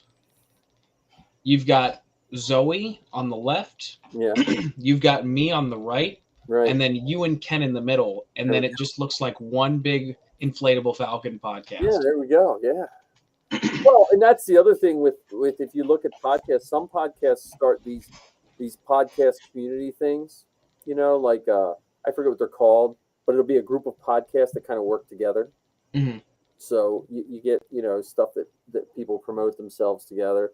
Like I got a banner somewhere of Zoe and Lizzie for when they do cons. You know. So Yeah, now the wheels are turning here. Might be putting the cart before the horse, but well, again, Zoe started when she wasn't, I don't even know if she was doing her podcast then. She might have just started her podcast and she got asked to be one of the costume judges for the kids' costumes at Steel City. And then when she did have her podcast, she was a judge for the costume contest at Steel City. I'm thinking, I made her costume. Why am I not? So, but, you know, I mean, podcasting to me is it's a fun outlet. Like I enjoy when people listen, of course, but it's not the end all be all, you know. right, and it's one of those things where you can what was I gonna say? It can just be a hobby. You know, it's an excuse for you to sit down and talk for X amount of time. Yep. And you know, if no one listens, that's fine. But if you build it, they will come. right. Looks If people are looking for like as much as there's people complaining about the negative, they're part of the reason they're complaining about the negative is because sometimes it's hard to find the positive. And so if you put that positive out there, you know, and that's what you want to see, you know. All right, so it looks like, 'cause I'm on the Steel City website now, it looks like they don't have it updated for the August show because Yeah. it's just saying that all the tables are sold out. Yeah, you have to basically buy a table the last day of the show. Mm-hmm. Like but here's the other thing is you start your podcast at Steel City, you do it in the lobby of the hotel. Yeah. Like you sit at the couch, you know, right there in the center, you get a couple people and you start shooting the shit. There's you do that enough, you know. You put a whole bunch of Steel City hashtags and stuff like that. I mean, there's so many things you can do to get. And then if you get in with the Mando Mercs or the 501st, they have a table there, so you can sit at their table, you know, and when you get in, if you join one of those things, then that gets you a whole nother clientele kind of thing, you know. Mm-hmm. This is a dangerous conversation.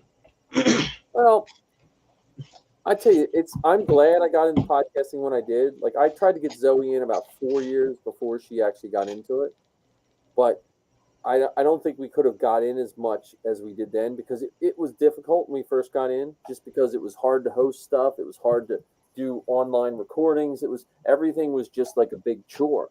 But now with Anchor, the Anchor thing is a big game changer because it's free, or whatever one you pay for. Like I pay for SoundCloud. I like SoundCloud, and because it's unlimited, I have unlimited space. I think Anchor's unlimited as well. But just what you can do, and you think of like if you listen to Lizzie's Family's podcast, the Rogue Rebels, listen to them. Get in contact with, talk to Sal is an awesome guest. Eventually I'm trying to get him to come on here so you can get to know him, and that'll help you get some guests. And then just between all the TikTok like I've honestly with TikTok, I've been going through and looking at a lot of the creators that are under 1,000 and trying to follow them. Like I have to cut some of my followers because you can only have 10,000 followers, but I've been knocking off some of the celebrities because I'm having more enjoyment with the new people that are coming on. You're capped at 10,000 followers? You can only have 10,000 followers. Really? Yeah. And there for a while, I was trying to do 1 for 1. When I started, I was trying to follow 1 for 1 just because I used to get super irritated when I would see someone with 100,000 followers and they'd have like 20. They'd be following 20 people. I'm like, TikTok I just always liked because it was a basic thing, a basic, like evener. Like I think for this podcast, if we ever get the Inflatable Falcon to a structured podcast, I would like to give something away, like set a goal, like we need X amount of subscribers on YouTube. Set a goal and then give away a helmet or something like that. Well, when you got 2 people who 3D print, yeah, it makes giveaways so much easier. But I can cast it. I can cast a clone helmet in 30 minutes. Right. Yeah. See, casting, other than the extreme cost, like I could have 30 3D printers for what I've spent on casting materials for real.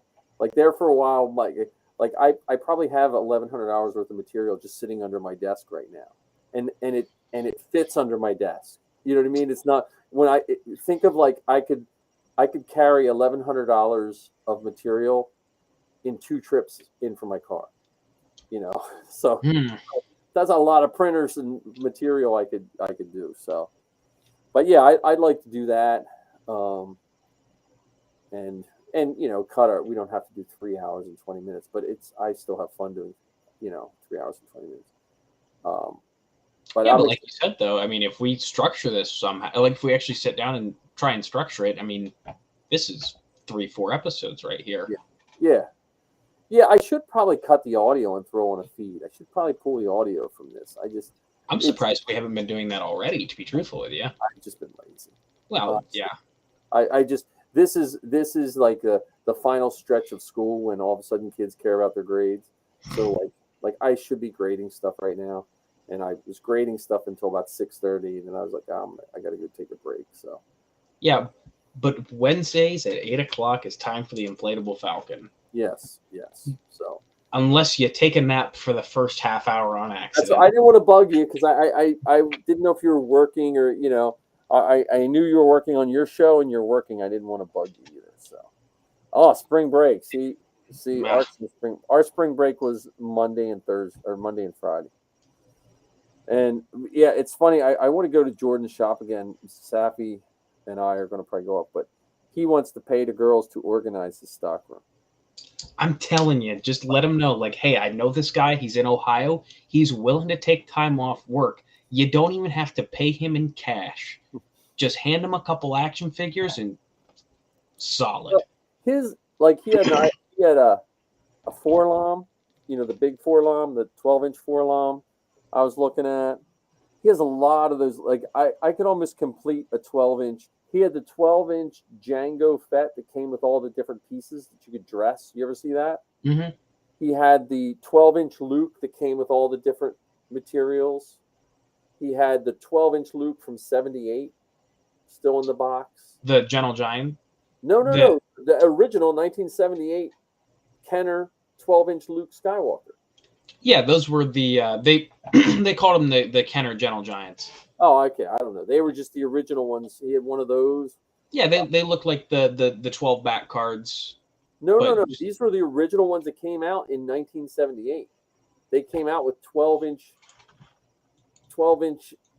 like Barbie size Luke Skywalker. Look it up.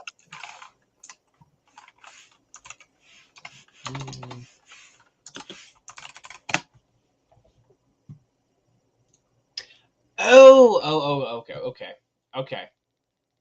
Yeah, my mind always goes to the ones that were on the blister packs they were just 12-inch versions of the Kenner figures. These are the actual like the Barbie style figures. Yeah, but these were the ones. These weren't the ones that came out in the. These were the ones that came out in the 70s. But all those other ones, the 12-inch ones that were out in the 90s or whatever, or 90s and early 2000s. He had tons of those. Like he had Han and Carbonite. He had, like I said, for $49. He had the speeder bikes, which was very tempting. He had, I think he had the furry Chewie, which is a terrible figure. Yeah, that was bad. And he had what was the one that came with the book? The bounty hunter with the long fingers. The Ursa, the one Aura that Singh. Aura Singh. He had her. She came in like a weird shaped box that came with a book or something like that. He had the silver C-3PO from Phantom Menace. TC-14. Yeah, and he had the double pack Jawas too, which was really cool. Mm. So. Yeah, see, the one I always wanted to get was the Darth Vader 12-inch, but he didn't have his helmet, and it was Sebastian Shaw. Yeah. That's a good one. Yeah, did that come with a book too? Wasn't that the one that came with a book? Yep. Yeah, and the box art was it was half and half, Anakin and Vader. Yeah, he had some. Like I said, he got a collection that someone must have had tons of those. Now we have a store around here. I don't know if they still have them, but they sell a lot of those. Like the box is a little dinged up and stuff, but they sell a lot of those 12-inch figures too, which is pretty cool. Yeah, I like the 12-inch figures. It's like I've got my Han and Carbonite. We had a dog that got a hold of my actual like the figure, but I've got the Carbonite block, and that's loose. I've got Luke from Return of the Jedi loose, and then I've got Obi-Wan and Luke in his pilot garb. And those are both in the box. So even though they're not worth much, but I just like the. Yeah, they had nice boxes too. They had good display boxes. Right. Yeah, I'm just looking at some of these ones he had, but yeah. So I don't know. I got to stay away from figures though. Like I said, I bought that ARC Trooper. Probably wasn't the smartest thing to do, but I couldn't pass them up. Yeah, you got to show ARC 77 here. I see it above your head next to your. Yeah, no, I held it up before you were here. Yeah. Oh. I made a TikTok of it too. I made a TikTok of the front and back. Oh yeah, that's right. He had a. I don't know if I took a pic. I think I took a picture of it. He had a 4-pack, which I never saw. Let me see who was in the 4-pack. See, those figures, they weren't out long at all. I remember they were about as out as long as the store was out. Let me see what they had.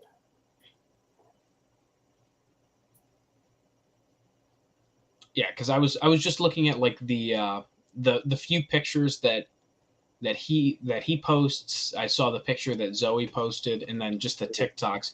I was just trying to scan through. It's like, what goodies can I find in here? Oh yeah, no here. So he had the Clone Wars commemorative DVD collection. It came with Grievous, Ventress, and that other dude. What's his name? The guy that like was all the tentacles and stuff. It was all the time. Kit Fisto? No, in the micro series. I don't know if that. Who's that guy on the end? Oh, what's his name? I know who it is. It looks familiar, but Yeah, I forget God his forbid I name. remember. They just put him in a comic book. He's back canon again. Hmm. But it came that he had that DVD triple pack right there. That was down in his basement. I was like, oh man, I should ask him, but I was like, no, I don't need more figures. But that Ventress was so cool. Oh, I loved the Micro Series Ventress. She had such a fantastic character design. What's his name now? Oh, Sir Gurge. Dirge? Huh? Dirge. Dirge was his name. Yeah, that sounds I had, right. I had Dirge, and then Axel, Lizzie's little brother, was looking for one, so I just mailed it to him. Hmm. I was like, what am I gonna do with it? But yeah, yeah, this was the Power of the Force original with the coin, graded and everything. And Is it then punched or unpunched? unpunched? Oh, Unpunched. And then he had a Vader, an unpunched 12-pack Vader, already graded at I don't know what the grade was, but this was my favorite, an unpunched Tusken. oh wow. Oh, I need to see this. This, whatever that dude is, he The had probably Weequay? had a half a dozen of those unpunched. These are now the Ewok was punched. Yeah, I still can't believe he just handed you a carded low gray. No, these were just stacked on shelves. I was just go down and see what you can find, and we were just like, they're just sitting on shelves. So, oh, okay, I guess I'm a little confused because I thought I thought the pictures you sent us were things that he just gave you. No, he didn't give them to me. He just let me look at it. I could have. Okay. He would have given me one if I would have said, "Hey," he probably would have let me have one. 'Cause Gotcha. he did that with Zoe, but I don't. The one time he did it with Zoe, that's when I learned never to say I want something. If I always go there, I spend money. You know what I mean? Like I bought the one dude because he is a very nice. I consider him a friend. I don't want to take advantage of his generosity. Right. Okay.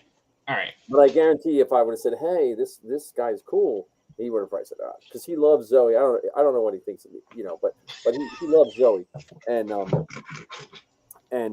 yeah, I would have, so I never want to take advantage because I really like Jordan. I like, he does a lot of production. He does a lot for my kids and stuff. So, but I just like looking at the stuff.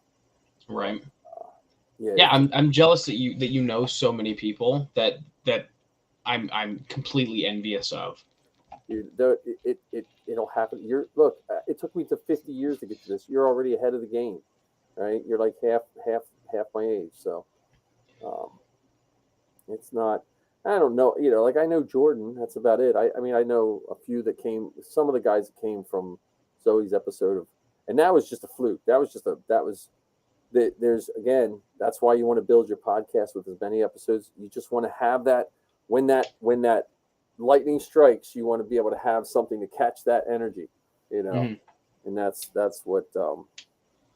Well, I mean, it expands. I mean, even further, like just from sheer like popularity. It's more so like Marty or Dan, like these different people with these amazing costumes, knowledge of Star Wars. It's I don't get that as a as a commodity from where I'm at. Yeah, but it'll cut you. You know what? You are someone's Marty. Someone is saying, "Oh, I love Star Wars," and some other person is saying, "Yeah, but you haven't met my friend John. You should go see. He has Mandalorian." You know what I mean? Like we all start in that circle. Like and again with me, when I joined the 501st, this isn't a 501st commercial, but that puts you in a place, Mando Mercs, where you're going to meet good people that have same interests. Because how else do you meet them? Like you and I met on a fluke on TikTok. It could have been an easy slide by. You know what I mean? Like you think about that. But when you get into one of those groups, those costuming groups, it puts you in a. I would have never met Marty lives 20 miles from my house if it wasn't for the 501st. there is no way we would ever cross paths, ever. I don't see how it would have happened, you know. Right. And it's all just due to that. And same with Dan. I would have never met Dan. And these are people now who I consider really good friends that, you know, because like I like the people I work with, but I don't have anything in common with them. You know, like, oh, did you see I give a kid an A? Like, what am I going to talk about after that? You know, I mean, so it just builds on that. And it's like you said, you get the podcast going. We got Matt. Like, again, I still don't even know how I met Matt. I'm still to this day, you know, and I like Matt, but I met him because he knew I had Stormtrooper armor. Mhm. And I was like, yeah, sure, I can try to get some Stormtroopers. And then he's become someone I consider a friend, you know, and I would have never met him. Ken, Ken's in Jersey. I would have never met Ken. Right. Yeah. If it wasn't for Zoe needing to go to an armor party. Yeah, that's it. And it was just because she could have gotten a ride, and I just was like, yeah, I'm just like, I don't like to count on people for things that I can do myself. That's not a good trait, but that's just how I am. So No, it's a respectable thing, if anything. Yeah, but it's self accountability. Looking back, it's okay.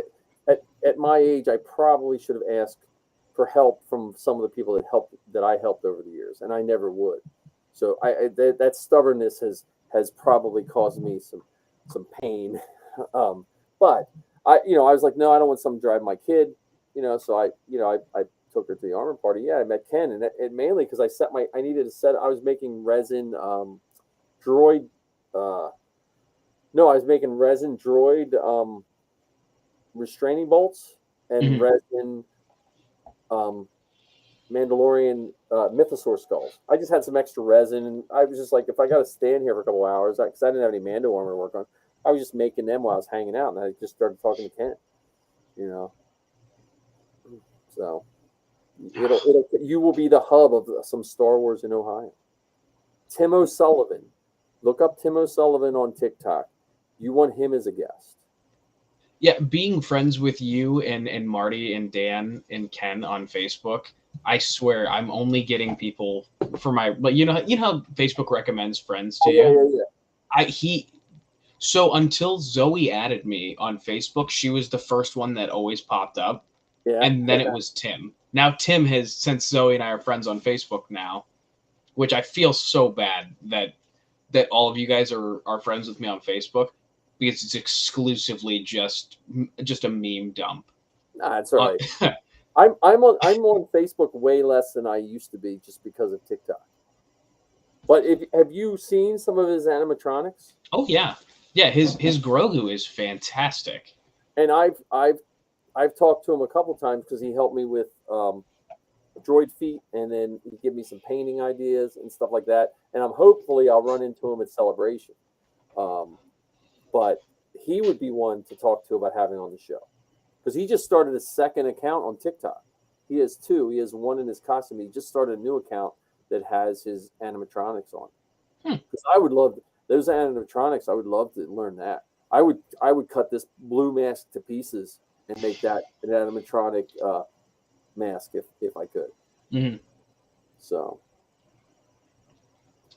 Yeah, there's so many people who I just think I wish I could pick their brain, but I'm and it kind of goes back to what I was saying about, you know, asking to be on Zoe's podcast. I never want to feel like I'm bothering anyone. That's why usually I'll leave it at one message and that's about it, unless I get a response. Permission to message me and Zoe as many times. That doesn't bother me and Zoe. That's how our minds work. You're in the same mindset as my wife sometimes. My wife's like one of those. Like when she hears me and Zoe she gets stressed out because we just fire ideas off, you know, boom, boom, boom, boom, and to my wife that's stressful. Like she likes a plan, do it, you know, and me and Zoe, that's just how we think. That's just how we just you know, fire 50 ideas off, knowing that we might only get 2 of them done, but that's just how we get our ideas, you know, rolling. So. Yeah, I never want to be the person who someone's like, yeah, he just wouldn't stop messaging me until I finally had to tell him no. I will tell you that me and Zoe both will tell you way before you get to that point. But you like for us, you just have to remind us. Like seriously, Zoe has between school and RA, she has a lot going on, but she doesn't get stressed if someone asks. And if you tell her, hey, look, I'm starting this podcast. I would love to be on your podcast, and I would love to have you on your podcast. Because if you have her on it, she is the number one our Star Wars stories on StarWars.com. She still has the most amount of views. True, that is true. I mean, now all the comments are people, Gina Carano people, but you know, what are you gonna do? That's the other. Look, we talked about this last time we talked about Gina Carano. I'm still a fan of hers as Cara Dune. Maybe not so much the person, but. Well, you know, I saw on Fan Expo, one of the Fan Expos, then I know we gotta go. One of the Fan Expos, they're trying to sign a petition to have her not come to the Fan Expo. I disagree with tons of stuff she says, but if you follow through the whole belief in Star Wars with redemption, I truly believe that part of her problem was she was being talked to by the wrong people, being told the wrong narrative. And I see it every day with students. I see it every day with other people. You're a product of your environment in the sense that if you're not shown how to do certain things or you don't believe certain things, it doesn't make you a bad person at first. Now, if you keep doubling down, which it seems like she did a little bit, but I also think there's that redemption where getting someone banned from a con is not helping your cause. You know, like you said, you can still be a Cara Dune fan. You don't have to support her monetarily or whatever like that. But you also you don't want to be as rigid as you complain about someone being as rigid. Again, I think as a person, if you go by what she says, she's not a very good person, but that doesn't mean she can't change. Like sometimes I think in social media times, our words hang around for way longer, like than when I was a kid. Like if I set myself on fire and danced around in my yard, there was no one to take a video of it and stick it on YouTube, and it would haunt me for 20 years, you know. And if she would have been in Hollywood 30 years ago and said something like that, she might have still lost her job, but she would have been able to come back from it. Right. And the biggest problem I have with that whole situation is the funny thing about that is she said what she said, and you know I'm not going to dive into specifics. It's right. They'd be beating a dead horse. However, I think it was days, maybe even the same day, Pedro Pascal posted something that was equally as bad, just on the opposite side. Right. No one ever talked about that, and as someone who is very middle of the road, I don't really care. Yeah. It's like I look at both of those situations. Why is one person blacklisted from Hollywood, but yet the other is being held up on the shoulders and the praises are being sung through the streets? Well, and I also think sometimes, though, part of that, and maybe it's because I come from a profession where we are held accountable for what we put online as well. I think part of the backlash to any of the people that get blacklisted one way or the other, more times than not, it's almost their response to when they get called out than what they said, because everyone says stupid things and everyone has the chance to make things right. And I think her problem, and I think partially, is she was surrounded with people that didn't have her best interest in mind. Because I saw her at Celebration Chicago and everyone loved her, and I think I just think I think a lot of people had bad advice over the last couple of years. And I think certain things became political and certain things, and it just depends who you listen to. I hear people say certain phrases and I'm like, you should really check. And maybe I'm more attuned to it because I teach children and I see, like, to adults, they say words don't hurt, but we have a lot of kids who, like, we were making fun of your facial regimen, but you're a grown man and you can take it. But part of that, like if I thought you couldn't, if I didn't know you that well, I wouldn't have made fun of that, because those words I tell my students, I can't remember who was nice to me in middle school, but I can name every single person that was terrible to me. And so when a famous person, they have to weigh what they do, because part of when we pay them to be famous is, like it or not, you're setting an example for somebody. And I think she never got that memo. Like, hey, guess what? You're famous now. You have to surrender a little bit of, like, and if she wanted to take up a cause for something, I think she could have probably taken up a like, if she wanted to go to a free speech clause, like this, or any actor, you can do it. Don't die on certain hills over certain comments, Right. I mean, Yeah, the lady that does Harry Potter, there's a woman who is the same thing, where, like, okay, look, do you like a lot of money, or do you want to, Yeah, and I think it just again, looking at it from a very moderate standpoint, I think she had good intentions in what she was trying to get across, but went about it in the worst possible way. right? And Because again, it comes down. We forget sometimes that these actors, I don't want to say they're dumb, but a lot of these people get thrust into the limelight really quickly, and they don't know what that means. right, because if you look at where her fame came from, she was a fairly good UFC fighter. Right. Years And ago.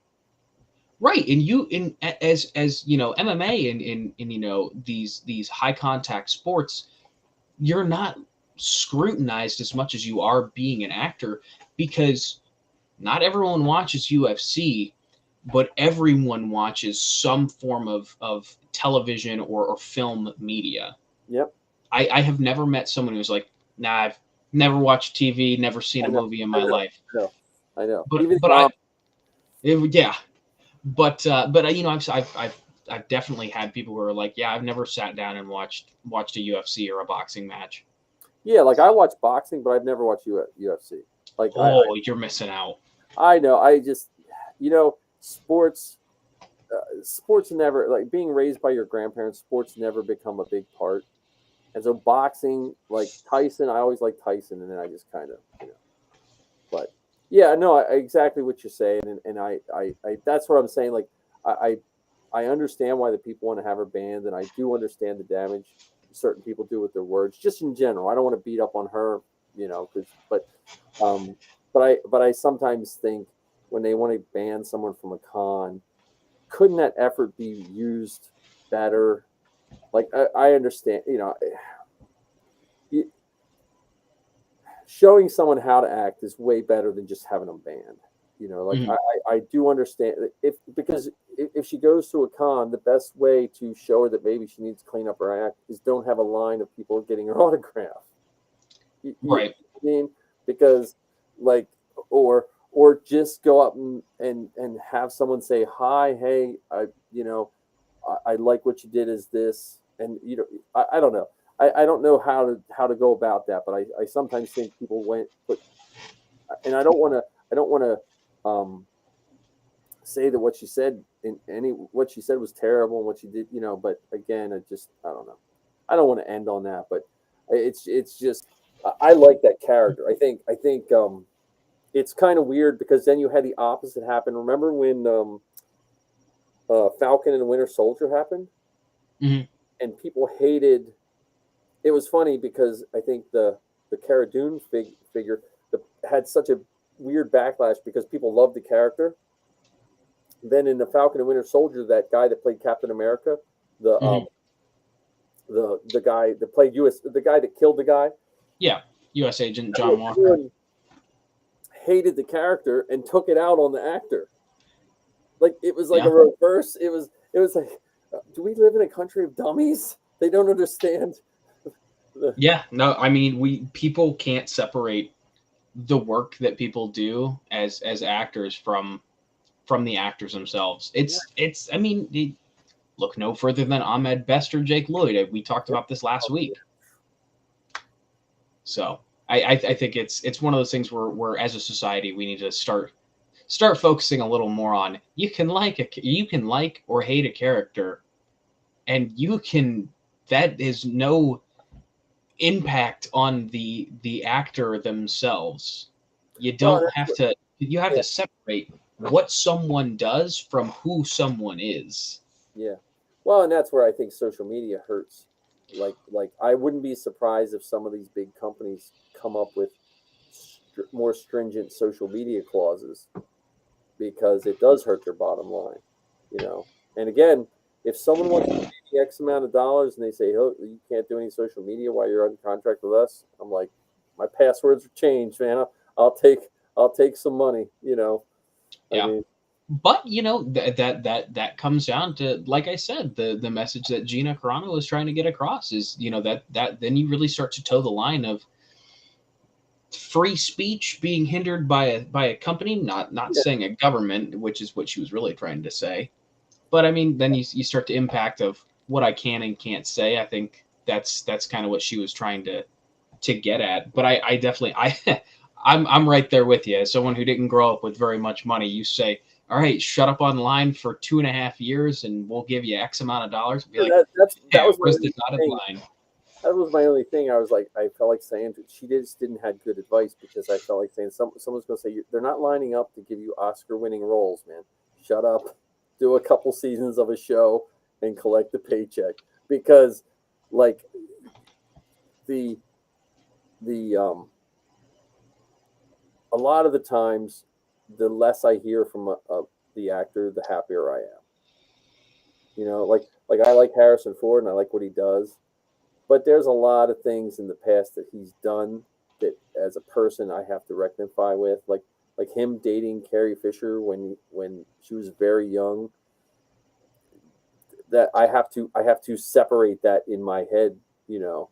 Now, if he would have been on Twitter or Instagram talking about it every week, I don't know how well that would have went over. I don't think he's ever talked about that publicly. I think the only reason we really know that is because the Princess Diarist. Yeah. But that's what I'm saying. Like that's one of those things where we live in a society where your fame, because again, it's not like she was working where you work or working where I work, where we're not rolling in the dough and they want me to. But if someone says to me, "I'll pay you a decent salary," you just gotta shut up. Why, you know, or at least say not like I have moral clauses and stuff. Like if I get caught in the summer drunk driving while I'm not working, because I don't get paid over the summer, if I get caught drunk driving over the summer, I lose my job in August. Mm-hmm. You know, like that's just a moral clause that's in my contract. You know, if marijuana is legal in Pennsylvania and I smoke it in the summer and get caught, if someone, like if they say, "Hey, we need a drug test," I would lose my job. You know, there's a lot of, because it's in my contract. There's a drug clause in my contract and marijuana is listed in it. Mm-hmm. You know, so there's now is that this is gonna, I just feel free not to answer. Is that a federal thing that comes down and they're just using that? I'm not sure how it works, but I know like my wife has to get fingerprinted every 5 years. And under her contract, she's been teaching under Pennsylvania laws. Let's say she had a drunk driving in college and they didn't know about it. Either she didn't tell them, or when they did a background check in 1993 when she got her job, they didn't find out. And let's say because of updated systems, they find out tomorrow, she loses her job. Really? Yeah. So like, it's weird as a teacher when I hear these people saying, "Well, my job can't do this and my job can't do that," you know. And like even with my union, if they want to get rid of a teacher, the union just saves me for about 6 months. Like it's not like you see on TV where they're like, "Oh, you have tenure, they can't get rid of you." No, it just means I get due process, mainly to protect me in case like a student says something incorrectly, or a principal, like if I disagree with a principal on educational reasons, I can go to a supervisor and he can't just retaliate and fire me or something like that. Right. It's so there are a lot of jobs like that you have to give up a little bit, stuff like that. Right. I mean, like the moral clause, like, yeah, drunk driving, that makes sense. The marijuana thing, I won't get on a soapbox about, but that makes sense though. It's like, yeah, you can't be a teacher with a DUI on your record.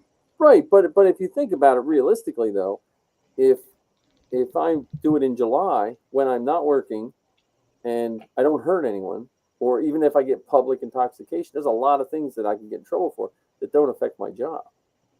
Mhm. And, so and a lot of places have that. You just don't really realize it. And when you're a company that, again, it's also a different level. Like we're talking like anyone on any of those shows, the amount of money they're making compared to what you and I make. Right. If a company wants to pay you for, if you're going to make your money being a face of a character, then at a certain point, you should have some support system that helps you make sure you don't put your foot in your mouth. That's my main, And again, I agree with, like I said, the free speech and all that kind of stuff. But it's just weird because you also see these people at cons that don't make a lot of money, that are famous but don't make a lot of money, and they're struggling just to get an autograph to make some money. So, I'd like to be famous enough that I could charge $100 an autograph. No kidding. Or I 20. I always tell people, I don't care about being famous. I just want to have fuck you money. Yeah. That's all I care about. Well, your podcast could take off. You could have a great idea. I mean, it's it is weird what happens, and like I'm happy with where I'm at in life. Like I have a job that I enjoy. I don't have FU money, but I might once my kids are out of school.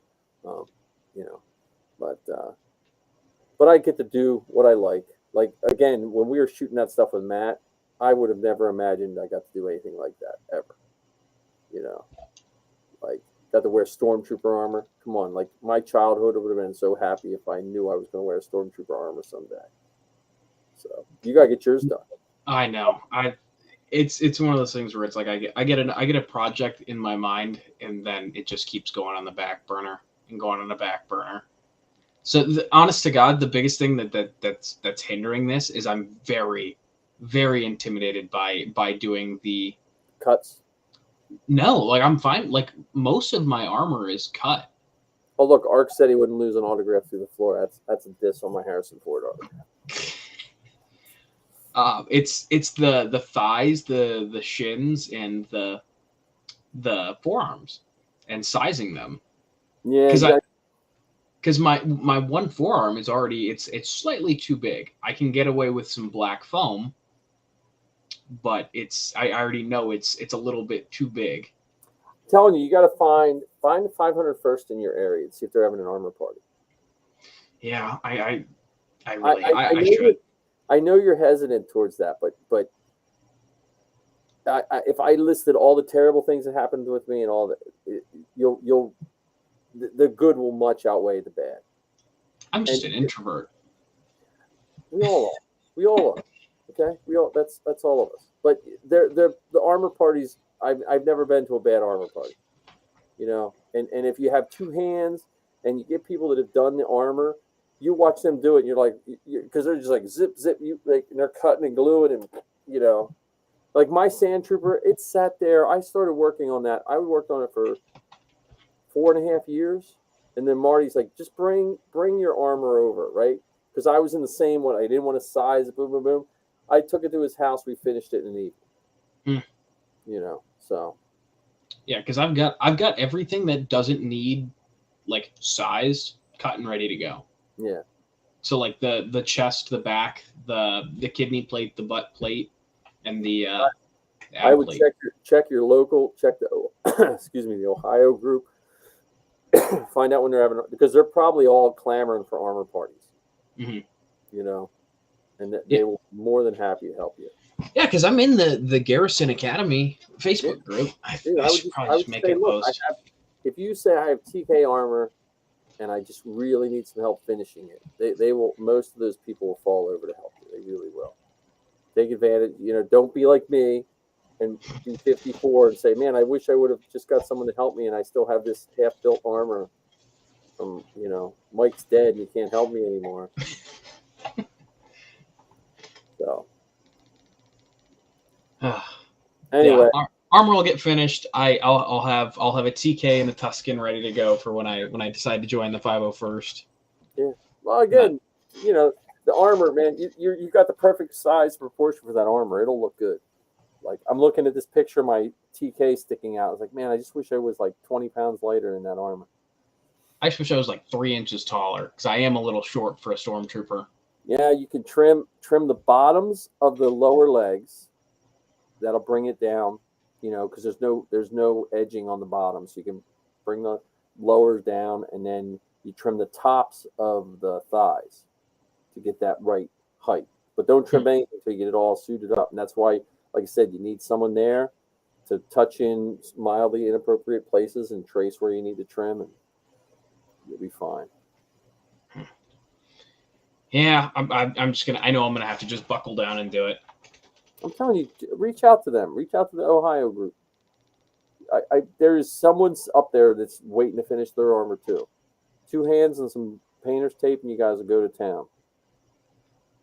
Buy some yard sale signs to reinforce the inside. Yeah, that's the other thing is I'm very nervous about trooping in it. Like, I know it's durable. It's a really nice kit.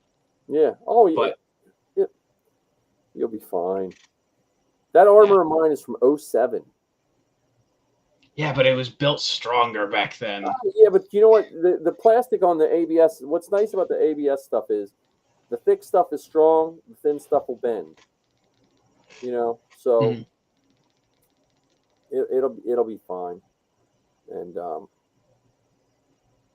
trooping, like I said, you start trooping when you do your first charity event, and it's ridiculous how much joy it'll bring you. It balances out things. You have a rough week at work, and then you get to you saw it even in your Mando, and it's the same, except the nice thing about the 501st and Mando Mercs, a lot of times you get to go to people that are like really sick. You're not happy that they're sick, but you're happy you can reach out. We had a guy, I forget what disease he had, but the disease masks itself to make you appear like a drug addict. So for years, all his family thought he was a drug addict and stuff, and then they found out, and he was terminal. And we went and did he was like 30 years old, and we went and did an event for him. And he was so happy, and so I ordered him a helmet. I was going to send him a helmet. I got the helmet like 2 weeks later. He had already passed. So we wound up donating the helmet to something else. But like I said, that stuck with me because his family and they were just so happy that we could do that for him. So Right. And Quinn that you met, he was a brain cancer survivor. We did him too. Yeah, I love Quinn. He is so much fun to talk to. Quinn, well, he's man. I went to Celebration with him. We should have him on because I had so much fun because he would not take that armor off. Marty and I helped him get that armor on. He was wearing it. I carried it in my car because he didn't want to fly with it. He was sitting in the hotel with us in that armor. He was a trip. At least he can sit in his armor. That's true. Yeah. All right, man. Well, it's almost midnight. We were going to close like an hour ago. Right. All right. So, All right, man. I will talk to you probably sometime this week or whatever. Let me know if I can help with the podcast.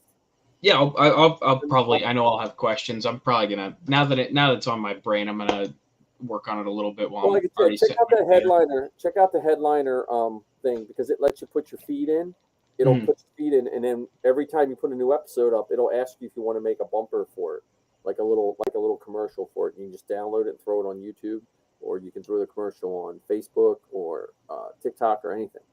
Right. So, yeah, I'm gonna look at Headliner and Anchor. Yeah, before I Anchor, go to bed here. I would definitely recommend Anchor. That's what Sal uses. That's what everyone uses. I've heard nothing but good things about Anchor. and I think you can monetize much quicker with Anchor. See, we don't monetize Zoe's, but you can monetize with Anchor much quicker. And they promote your show really well.